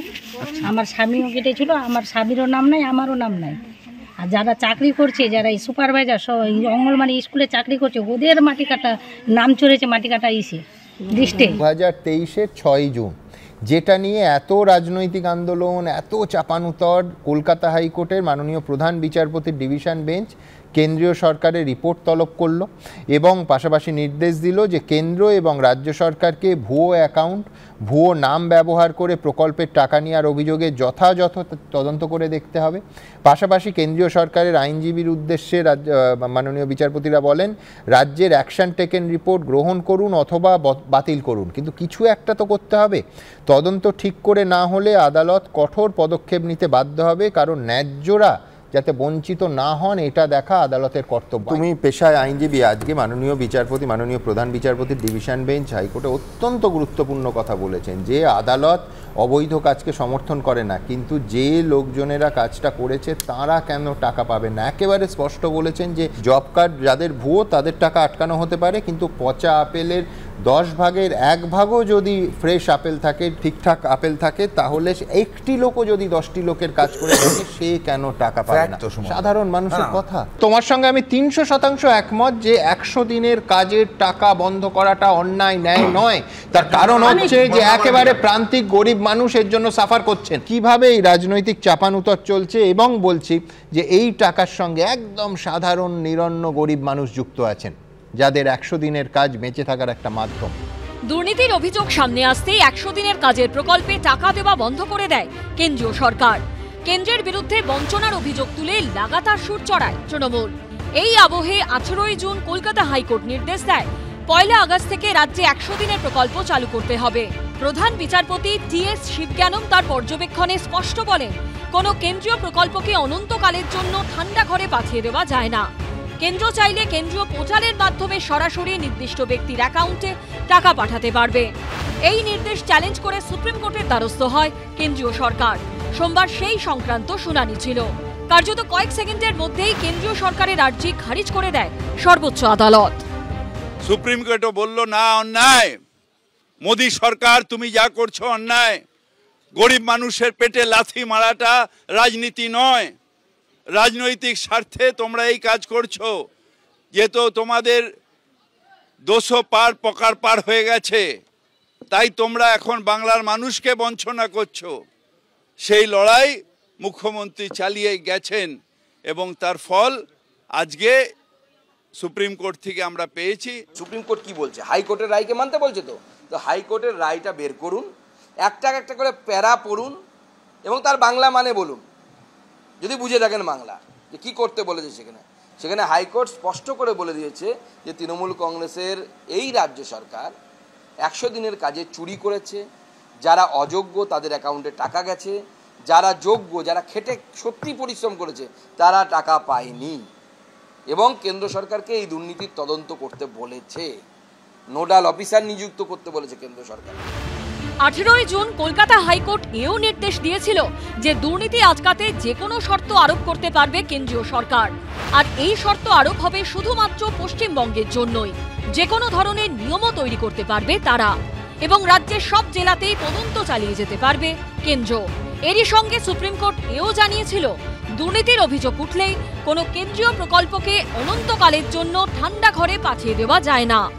টাকা বন্ধ, কাজ পাচ্ছে না, কাজ বন্ধ, গত 4 বছর ধরে কাজ নেই রাজ্যে, 100 দিনে মজুরি নেই, সবাই মাইগ্রেন্ট লেবারার হচ্ছে, গ্রামের অর্থনীতি চৌপাট হচ্ছে, হাজার হাজার কোটি টাকা এই গ্রামে তো পুষ হতো। সেটা এখন রাজ্য সরকার এবং কেন্দ্র সরকার দুজনকেই কাজ চালু করতে হবে, বকেয়া টাকা দিতে হবে, এবং যাদের কাজ চেয়েছে কাজ দেয়নি, ফর্ম ফিল আপ করেছে, তাদেরকে ভাতা দিতে বাধ্য। 2021 ডিসেম্বর থেকে 2025 প্রায় 4 বছর ধরে 100 দিনের প্রকল্পের টাকা থেকে বঞ্চিত পশ্চিমবঙ্গ। তার কারণ প্রকল্প ঘিরে ওঠা দুর্নীতির ভুরি ভুরি অভিযোগ। ভুয়ো জব কার্ড তৈরি করে 100 দিনের কাজের টাকা লোপাট, জব কার্ডধারীর অজান্তেই তাদের পারিশ্রমিক হাতানো। কেউ কাজ না করেই অ্যাকাউন্টে টাকা পেয়ে গেছেন, আবার কেউ কষ্ট করে উপার্জন করা টাকা তৃণমূল নেতাদের হাতে তুলে দিতে হয়েছে বলে ভয়ঙ্কর অভিযোগ ওঠে। একটা পয়সা আমরা পাইনি, সংসার কোনো প্রকার ধার দেনা করে চলছে। যারা ভুয়ো জব কার্ড আছে তারা বাদ যায়, ঠিক আছে, কিন্তু আমাদের তো পরিশ্রমী পয়সা আমাদেরকে তো দিতে হবে। আমাদের দিয়ে মাটি না কাটাইয়ে সেই বোট টাঙাই নেছে, বোট টাঙাই নিয়ে পাশে পুকুর জিসিবি দিয়ে মাটি কাটিয়ে নিয়ে সেই টাকাটা ডলি তুলে নেছে 4 লাখ টাকা ওই পুকুরের। ডলি তো তৃণমূলে দাঁড়াইছিল এবার ভোটে। অভিযোগ প্রকৃত সুবিধাভোগীদের বঞ্চিত করে টাকা ঢুকেছে অন্যদের ব্যাংক অ্যাকাউন্টে। আমার সঙ্গে বলেছে যে তুমি টাকা ফেরত দাও, তোমার 500 টাকা দেবো। এখন তো করেন না, কিন্তু টাকা ঢুকলো কি করে? টাকা ঢুকলো কি করে আমি কি করে বলবো? ভুরে ভুরে দুর্নীতির অভিযোগ সামনে আসার পরই দফায় দফায় কেন্দ্রীয় টিম পাঠায় দিল্লি। তারা তদন্ত করে দেখার পর রিপোর্ট দেয়। এরপরই এ রাজ্যে 100 দিনের প্রকল্পের বরাদ্দ টাকা আটকে দেয় কেন্দ্র। পাল্টা মোদী সরকারের বিরুদ্ধে হকের টাকা আটকে রাখার অভিযোগে আন্দোলনে নামে তৃণমূল। কখনো রেড রোডে আম্বেদকরের মূর্তির সামনে ধর্ণা অবস্থানে বসেছেন খোদ মুখ্যমন্ত্রী। বাংলার মন জয় করবেন, গরিব লোকের টাকা লুট করে কোথায় গেল 100 দিনের টাকা? যারা কাজ করেছে 21 লক্ষ শ্রমিক, তাদের কেন দেওয়া হয়নি 2 বছর ধরে? তাদের কাজ করবার পরে টাকা, এর জন্য জেলে যাওয়া উচিত। কখনো দিল্লিতে গিয়ে দিল্লিতে কেন্দ্রীয় গ্রামোন্নয়ন প্রতিমন্ত্রীর সঙ্গে দেখা করতে চেয়েছে তৃণমূলের প্রতিনিধি দল, যা ঘিরে হুলস্থুল বেঁধেছে। অভিষেক বন্দ্যোপাধ্যায়ের নেতৃত্বে ধর্নায় বসেছেন তৃণমূলের সাংসদরা। কলকাতায় রাজভবনের সামনে টানা 5 দিন ধর্নাতেও বসেছিলেন অভিষেক বন্দ্যোপাধ্যায়। কিন্তু তারপরও 100 দিনের প্রকল্পের বকেয়া অধরাই থেকে গেছে। এই পরিস্থিতিতে গত বছর কেন্দ্রের 100 দিনের কাজের প্রকল্পের পাল্টা কর্মশ্রী প্রকল্পের কথা ঘোষণা করা হয় রাজ্য বাজেটে। এই প্রকল্পের আওতায় জব কার্ড হোল্ডারদের 50 দিন করে কাজ দেওয়ার কথা ঘোষণা করা হয়। 21 ফেব্রুয়ারি আমাদের যে 21 লক্ষ 100 দিনের কাজের কর্মচারীদের 3 বছর ধরে টাকা দেওয়া হয়নি, তাদের কাজের টাকাটা আমরা তাদের ব্যাংক অ্যাকাউন্টে পাঠিয়ে দেব। मोदी मनरेगा की मजदूरी का पैसा दिल्ली से भेजता है, लेकिन यहां की टीएमसी सरकार ने अपने तोलाबाजों को फायदा पहुंचाने के लिए यहां 25 लाख फर्जी जॉब कार्ड बना करके लोगों को दे दिए। मोदी गरीब के घर के लिए पैसा भेजता है तो टीएमसी सरकार तोलेबाजों के चुने लोगों को आपका पैसा दे देती है। মাস দুয়েক আগে 100 দিনের কাজে কেন্দ্রের কাছে পশ্চিমবঙ্গ সহ কোন রাজ্যের কত টাকা বকেয়া রয়েছে সংসদে তা নিয়ে প্রশ্ন তোলেন তৃণমূলের রাজ্যসভা সাংসদ প্রকাশ চিকবড়াই। তার জবাবে কেন্দ্রীয় পঞ্চায়েত ও গ্রামোন্নয়ন প্রতিমন্ত্রী কমলেশ পাসওয়ানের দেওয়া নথিতে বলা হয় 100 দিনের কাজ প্রকল্পে কেন্দ্রীয় বরাদ্দের সবচেয়ে বেশি বকেয়া রয়েছে পশ্চিমবঙ্গের 3038 কোটি টাকা। এদিকে খোদ কেন্দ্রীয় সরকারের দেওয়া তথ্যেই সামনে আসে ভুয়ো জব কার্ড বাতিলে 1 নম্বরে রয়েছে বিজেপি শাসিত উত্তরপ্রদেশ, দ্বিতীয়, চতুর্থ ও পঞ্চম স্থানেও রয়েছে বিজেপি শাসিত রাজ্যই। এরপরে বিরোধীরা প্রশ্ন তোলে বাংলায় দুর্নীতির অভিযোগে বরাদ্দ বন্ধ হলে উত্তরপ্রদেশ বা অন্য বিজেপি শাসিত রাজ্যের ক্ষেত্রে তা হয় না। 2021-এর বাংলায় যখন ভারতীয় জনতা পার্টি হেরে যাওয়ার পরে রাজনৈতিক উদ্দেশ্য প্রণোদিতভাবে ডিসেম্বর 2021 থেকে এই প্রকল্পের খাতে টাকা বন্ধ হয়ে গেছে। রাজ্যকে বঞ্চিত করা হয়েছে, এটা সত্য প্রমাণ হয়ে গেল। বঞ্চিত করলো কে? ভারতীয় জনতা পার্টি, কেন্দ্র শাসক। সুপ্রিম কোর্টের রায় হাইকোর্টের রায়কে বহাল রেখেছে। হাইকোর্টের রায়ে কি বলছে? হাইকোর্ট পরিষ্কার বলছে দুর্নীতি হয়েছে, পরিষ্কার বলেছে টাকা কেন্দ্র সরকারের কনসলিডেটেড ফান্ডে জমা দিতে হবে। শুধু তাই নয়, হাইকোর্ট বলেছে কেন্দ্র চাইলে তার নিজের মতো করে স্পেশাল প্রভিশন লাগাতে পারে এই 100 দিনের কাজ দেখভাল করার জন্য। আমরা কেন্দ্র সরকারের এই নিয়ম মেনেই হবে এবং আমরা কেন্দ্রের কৃষিমন্ত্রী এবং গ্রাম উন্নয়ন মন্ত্রককে বলবো যেন স্পেশাল প্রভিশন লাগানো হয় 100 দিনের কাজ দেখভাল করার জন্য। পশ্চিমবঙ্গের 100 দিনের প্রকল্পের কাজের টাকা বন্ধের প্রতিবাদে কলকাতা হাইকোর্টে মামলা করে পশ্চিমবঙ্গ ক্ষেত মজুর সমিতি। সেই মামলাতেই 18 জুন কলকাতা হাইকোর্ট নির্দেশ দিয়েছিল 1 আগস্ট থেকে রাজ্যে 100 দিনের প্রকল্প চালু করতে হবে। মোদী সরকার এই রায় চ্যালেঞ্জ করলেও সেই আর্জি খারিজ করে দিল সুপ্রিম কোর্টও। সাধারণ মানুষের যে অধিকার, কাজের অধিকার, সেই অধিকারটাকে স্বীকৃতি দেওয়ার ক্ষেত্রে রাজ্য এবং কেন্দ্রের একটা দ্বিধা ছিল। তাই তারা একটা, আমি বলি, মক ওয়ার লাগিয়ে রেখেছিল। আরে বাবা, কেউ যদি টাকা চুরি করে তার বিরুদ্ধে আইনি ব্যবস্থা তুমি নাও, কিন্তু যে লোকগুলো কাজ করছে তাদের কাজটা বন্ধ হবে কেন, তাদের ভাতা বন্ধ হবে কেন, এটাই ছিল বিষয়। যাই হোক, আজকে সুপ্রিম কোর্ট ওদের এসএলপি খারিজ করে দেওয়াতে মানে পশ্চিমবঙ্গের গ্রামের ক্ষেত মজুর গরিব মানুষ তাদের পক্ষে একটা অত্যন্ত ইতিবাচক রায় হলো। সুপ্রিম কোর্টের এই নির্দেশ নিয়ে যেমন চর্চা চলছে, তেমনি গত কয়েকদিন ধরে চর্চার কেন্দ্রবিন্দুতে ছিল সরকারি হাসপাতালগুলির নিরাপত্তা। রাজ্যের 1 নম্বর সরকারি সুপার স্পেশালিটি হাসপাতাল, সেই এসএসকেএমে এক নাবালিকার যৌন নিগ্রহের অভিযোগ ঘিরে তোলপাড় পড়ে গেছে বিভিন্ন মহলে। এবার সিসিটিভি ফুটেজে সেই ঘটনায় ধৃত অমিত মল্লিকের ছবি সামনে এলো। মাথায় সবুজ হেডক্যাপ, গলায় ঝুলছে সবুজ মাস্ক। অভিযোগ, এভাবেই হাসপাতালে ঢুকে চিকিৎসক পরিচয় দিয়ে নাবালিকাকে নিয়ে ট্রমা কেয়ারের শৌচালয়ে গেছিলেন অমিত মল্লিক। কিন্তু এত বড় অভিযোগ ওঠার পর কি পরিস্থিতি বদলেছে? এসএসকেএম এর নিরাপত্তা কি আঁটোসাঁটো হয়েছে? তা দেখতেই আমরা পৌঁছেছিলাম এসএসকেএম এ। বর্তমানে এসএসকেএম হাসপাতালের main block, operation theatre, critical care unit, general medicine, surgery, ENT বিভাগের নিরাপত্তার অভাব নেই। এসএসকেএম আউটপোস্টে প্রচুর পুলিশের পাশাপাশি বেসরকারি সংস্থার নিরাপত্তা রক্ষীরাও রয়েছেন। ভিজিটিং কার্ড চেক হচ্ছে একেবারে নিয়ম মেনে। তবে সেই বজ্র আটনের মধ্যেই দেখা গেল এই বিল্ডিংয়ে ঢোকার আরও 2টি পথ একেবারেই অরক্ষিত। এসএসকেএম হাসপাতালের মেন ব্লক, যে মেন ব্লকে রয়েছে একাধিক ওয়ার্ড, তা পুরুষদের ওয়ার্ড, মহিলাদের ওয়ার্ড, রয়েছে একাধিক আইসিসিইউ, ক্রিটিক্যাল কেয়ার ইউনিট, এমনকি রয়েছে অপারেশন থিয়েটার পর্যন্ত। সেই জায়গাতে এই 3 তলা ভবনের আনাচে কানাচে পৌঁছে যাওয়ার জন্য এই মেন ব্লকের সামনের দিকের অংশে রোগীদের বাড়ির লোককে আসতে হয় এবং এই জায়গায় এখানে যাবতীয় নথিপত্র পরীক্ষা করে তবেই এখানে থেকে রোগীদের পরিবারের লোকজনকে যেতে দেওয়া হচ্ছে। একেবারে কড়াকড়ি বন্দোবস্ত। কিন্তু এই বজ্র আটুনির মাঝখানেই যেন ফসকা গেরোর মতো হয়ে রয়েছে হাসপাতালের লাগোয়া আরেকটি অংশ, আরেকটি ছোট দরজা, যেখান দিয়ে অনায়াসে পৌঁছে যাওয়া যায় হাসপাতালের মূল ভবনের ভেতরে। অর্থাৎ নিরাপত্তার কড়াকড়ি শুধুমাত্র মূল গেটে, তার সংলগ্ন যে জায়গা রয়েছে তা দিয়ে অনায়াসে যে কেউ যাতায়াত করতে পারেন এবং বিনা বাধায় চলে যেতে পারেন হাসপাতালের এই মেন ব্লকের যে কোনো জায়গাতে। এসএসকেএমে যৌন নিগ্রহের অভিযোগ ওঠার পরই প্রশ্ন উঠেছে, বেসরকারি নিরাপত্তা রক্ষীর কাছে চিকিৎসকের পোশাক কোথা থেকে এলো? তবে এরকম পোশাক যে মোটেই দুর্লভ নয় তার প্রমাণ মিলল কলকাতা মেডিকেল কলেজে গিয়ে। এরপর আমরা গেছিলাম সেন্ট্রাল লিনেন স্টোরে। কলকাতা ও জেলার 27টি মেডিকেল কলেজ ও সরকারি হাসপাতালের চিকিৎসক ও রোগীদের ব্যবহৃত পোশাক, চাদর সাফাইয়ের জন্য আসে এখানেই।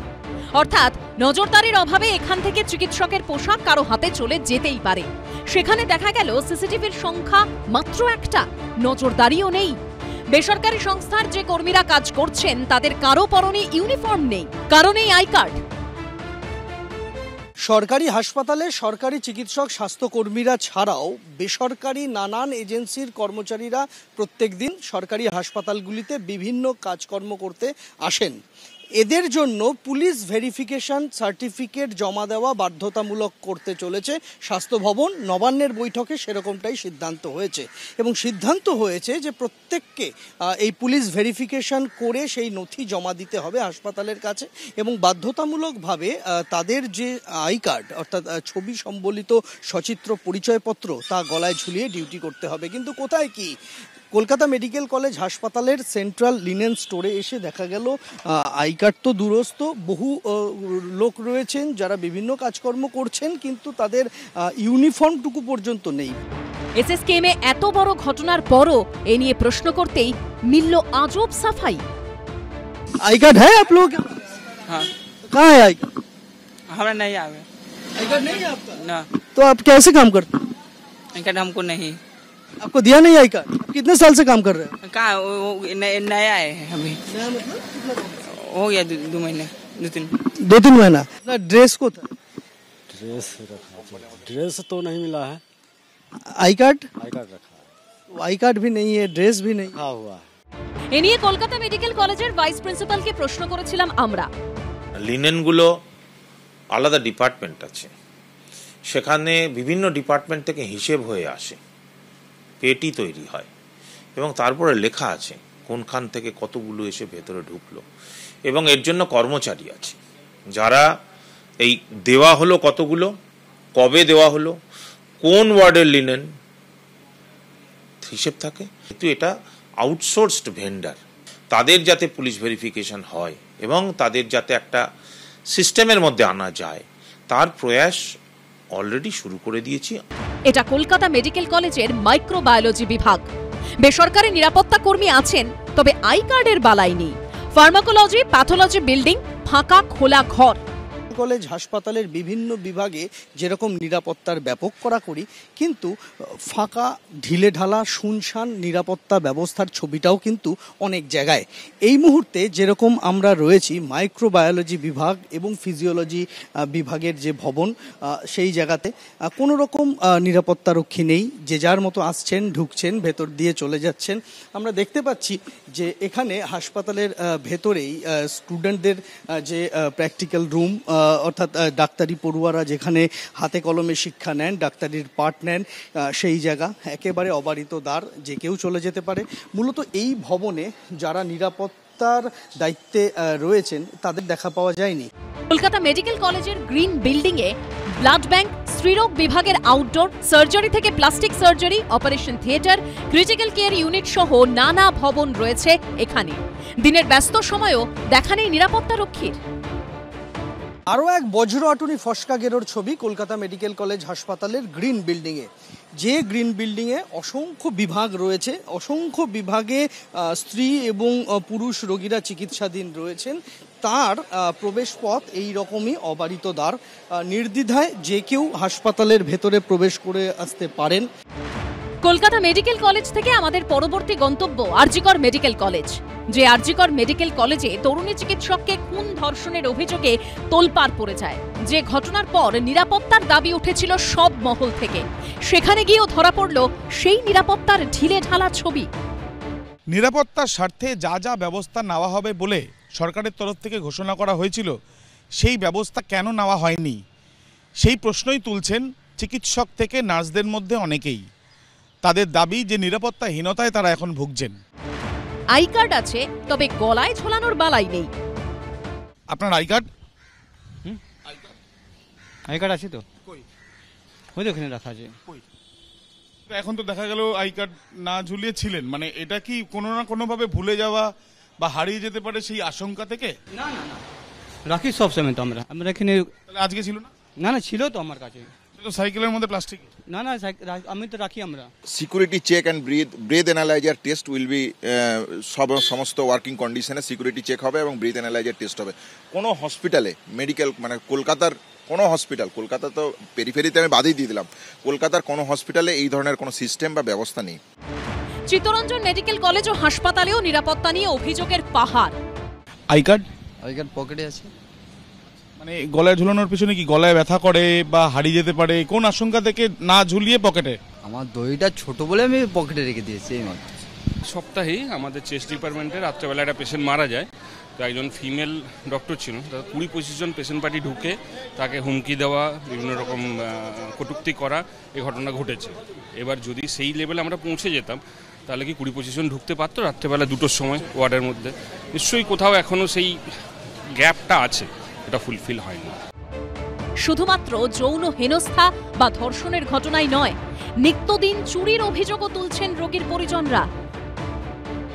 রাত নামলেই যেন একটা অন্য জগতে পরিণত হয় কলকাতার সরকারি মেডিকেল কলেজ হাসপাতালগুলি। দূর দূরান্ত থেকে আসা রোগী মাসের পর মাস তারা চিকিৎসাধীন রয়েছেন, আর তাদের পরিজনেরা হাসপাতালের বিভিন্ন কোনায় কোনায় এই রকমভাবেই ত্রিপল খাটিয়ে, প্লাস্টিক খাটিয়ে মাথা গোজার ঠাইয়ের বন্দোবস্ত করেছেন। কিন্তু আসল ভয় রাতের অন্ধকারে, আসল নিরাপত্তার অভাব রাতের অন্ধকারে। কিন্তু রোগীদের পরিজনদের আতঙ্ক অন্য জায়গায়।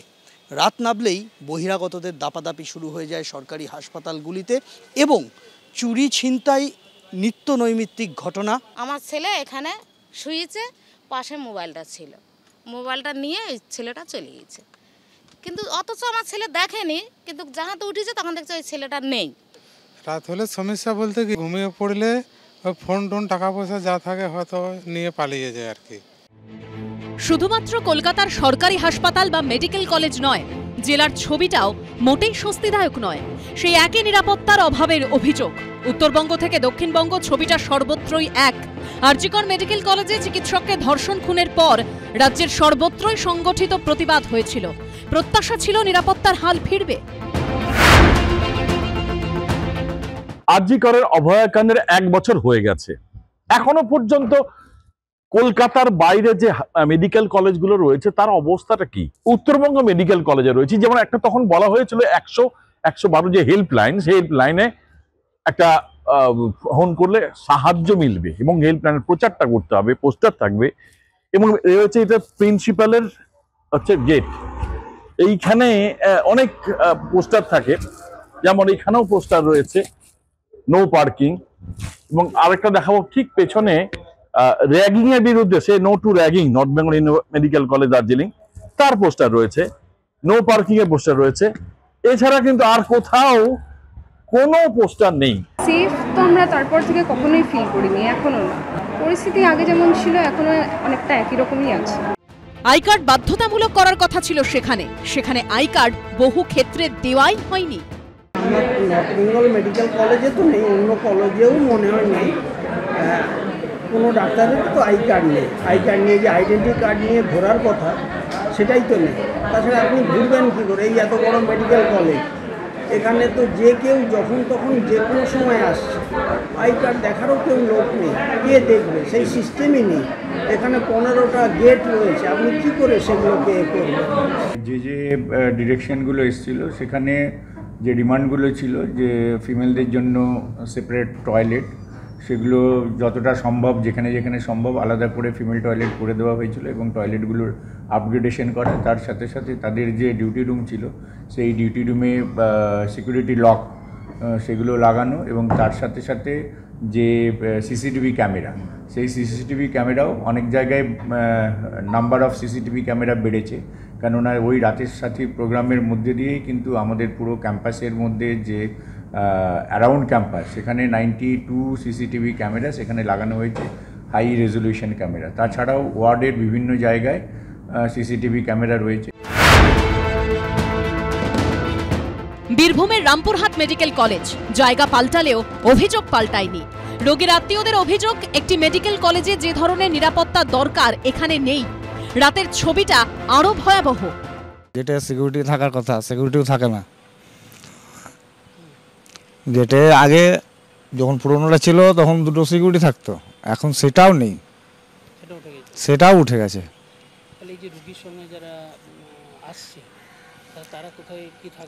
রুগীর সঙ্গে যারা আসছে তারা এই বাইরে এইখানটায় বাইরে শুয়ে থাকে, হ্যাঁ, আর চুরি চামারি তো হয়ে যাচ্ছে। পুরুলিয়া দেবেন মাহাতো সদর হাসপাতালের এই ইন্টার্নের অভিযোগ, কিছু জায়গায় নিরাপত্তা বাড়লেও এখনো তা পর্যাপ্ত নয়।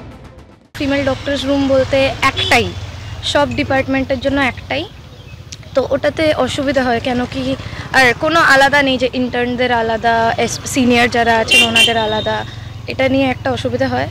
আর ওই ডক্টরস রুমটা জাস্ট এক্স-রে যেখানে হয় তার অপোজিটে। আরজিকর কাণ্ডের পর রাজ্য সরকার যে একাধিক নিরাপত্তা নির্দেশিকা জারি করেছিল তার অধিকাংশই কাগজেই সীমাবদ্ধ রয়েছে ইসলামপুর মহকুমা হাসপাতাল ও ইসলামপুর সুপার স্পেশালিটি হাসপাতালে। অবশ্যই রাত্রেবেলা ডিউটি করে ফিরিয়ে তো একটু তো অবশ্যই বিশ্রামাগার নেই ওরকম, না আমাদের তো রেস্ট ওরকম নেওয়া চলে না। না না। আচ্ছা, বললাম যে তাহলে এই যে রাতের বেলা যাচ্ছেন নিরাপত্তাহীনতায় একটু হলেও? হ্যাঁ, সে তো অবশ্যই। আচ্ছা, সিসিটিভি আছে হাসপাতালে? হ্যাঁ, সিসিটিভি আছে। মহিলা আমাদের যত কর্মী আছে তাদের জন্য আলাদা, তারা যে যে যে যে স্টাফ যেখানে যেখানে ডিউটি করে তাদের সেই সব স্টাফের সেখানে সেখানে বিশ্রামের জায়গা এবং টয়লেট ফ্যাসিলিটি আছে। মহিলা ভলেন্টিয়াররা রাতে ডিউটি করছে? হ্যাঁ, ওনারা পেট্রোলিং করে। এটা কাদের পক্ষ থেকে? উইনার্স টিম পুলিশের পক্ষ থেকে ভিজিট করে। রাতেও করে। এই যে হাসপাতাল চত্বরটা কি সম্পূর্ণ সিসিটিভি দিয়ে মোড়া আছে? সিসিটিভি আমাদের আগে যা ছিল রাতের সাথে পরে বা ওই অভয়কাণ্ডের পরে আমাদের সিসিটিভি আরো অনেক জায়গায় বাড়ানো হয়েছে। এখন মূলত টোটাল হাসপাতালটা ইন্টারনাল এবং এক্সটার্নাল কভার আছে।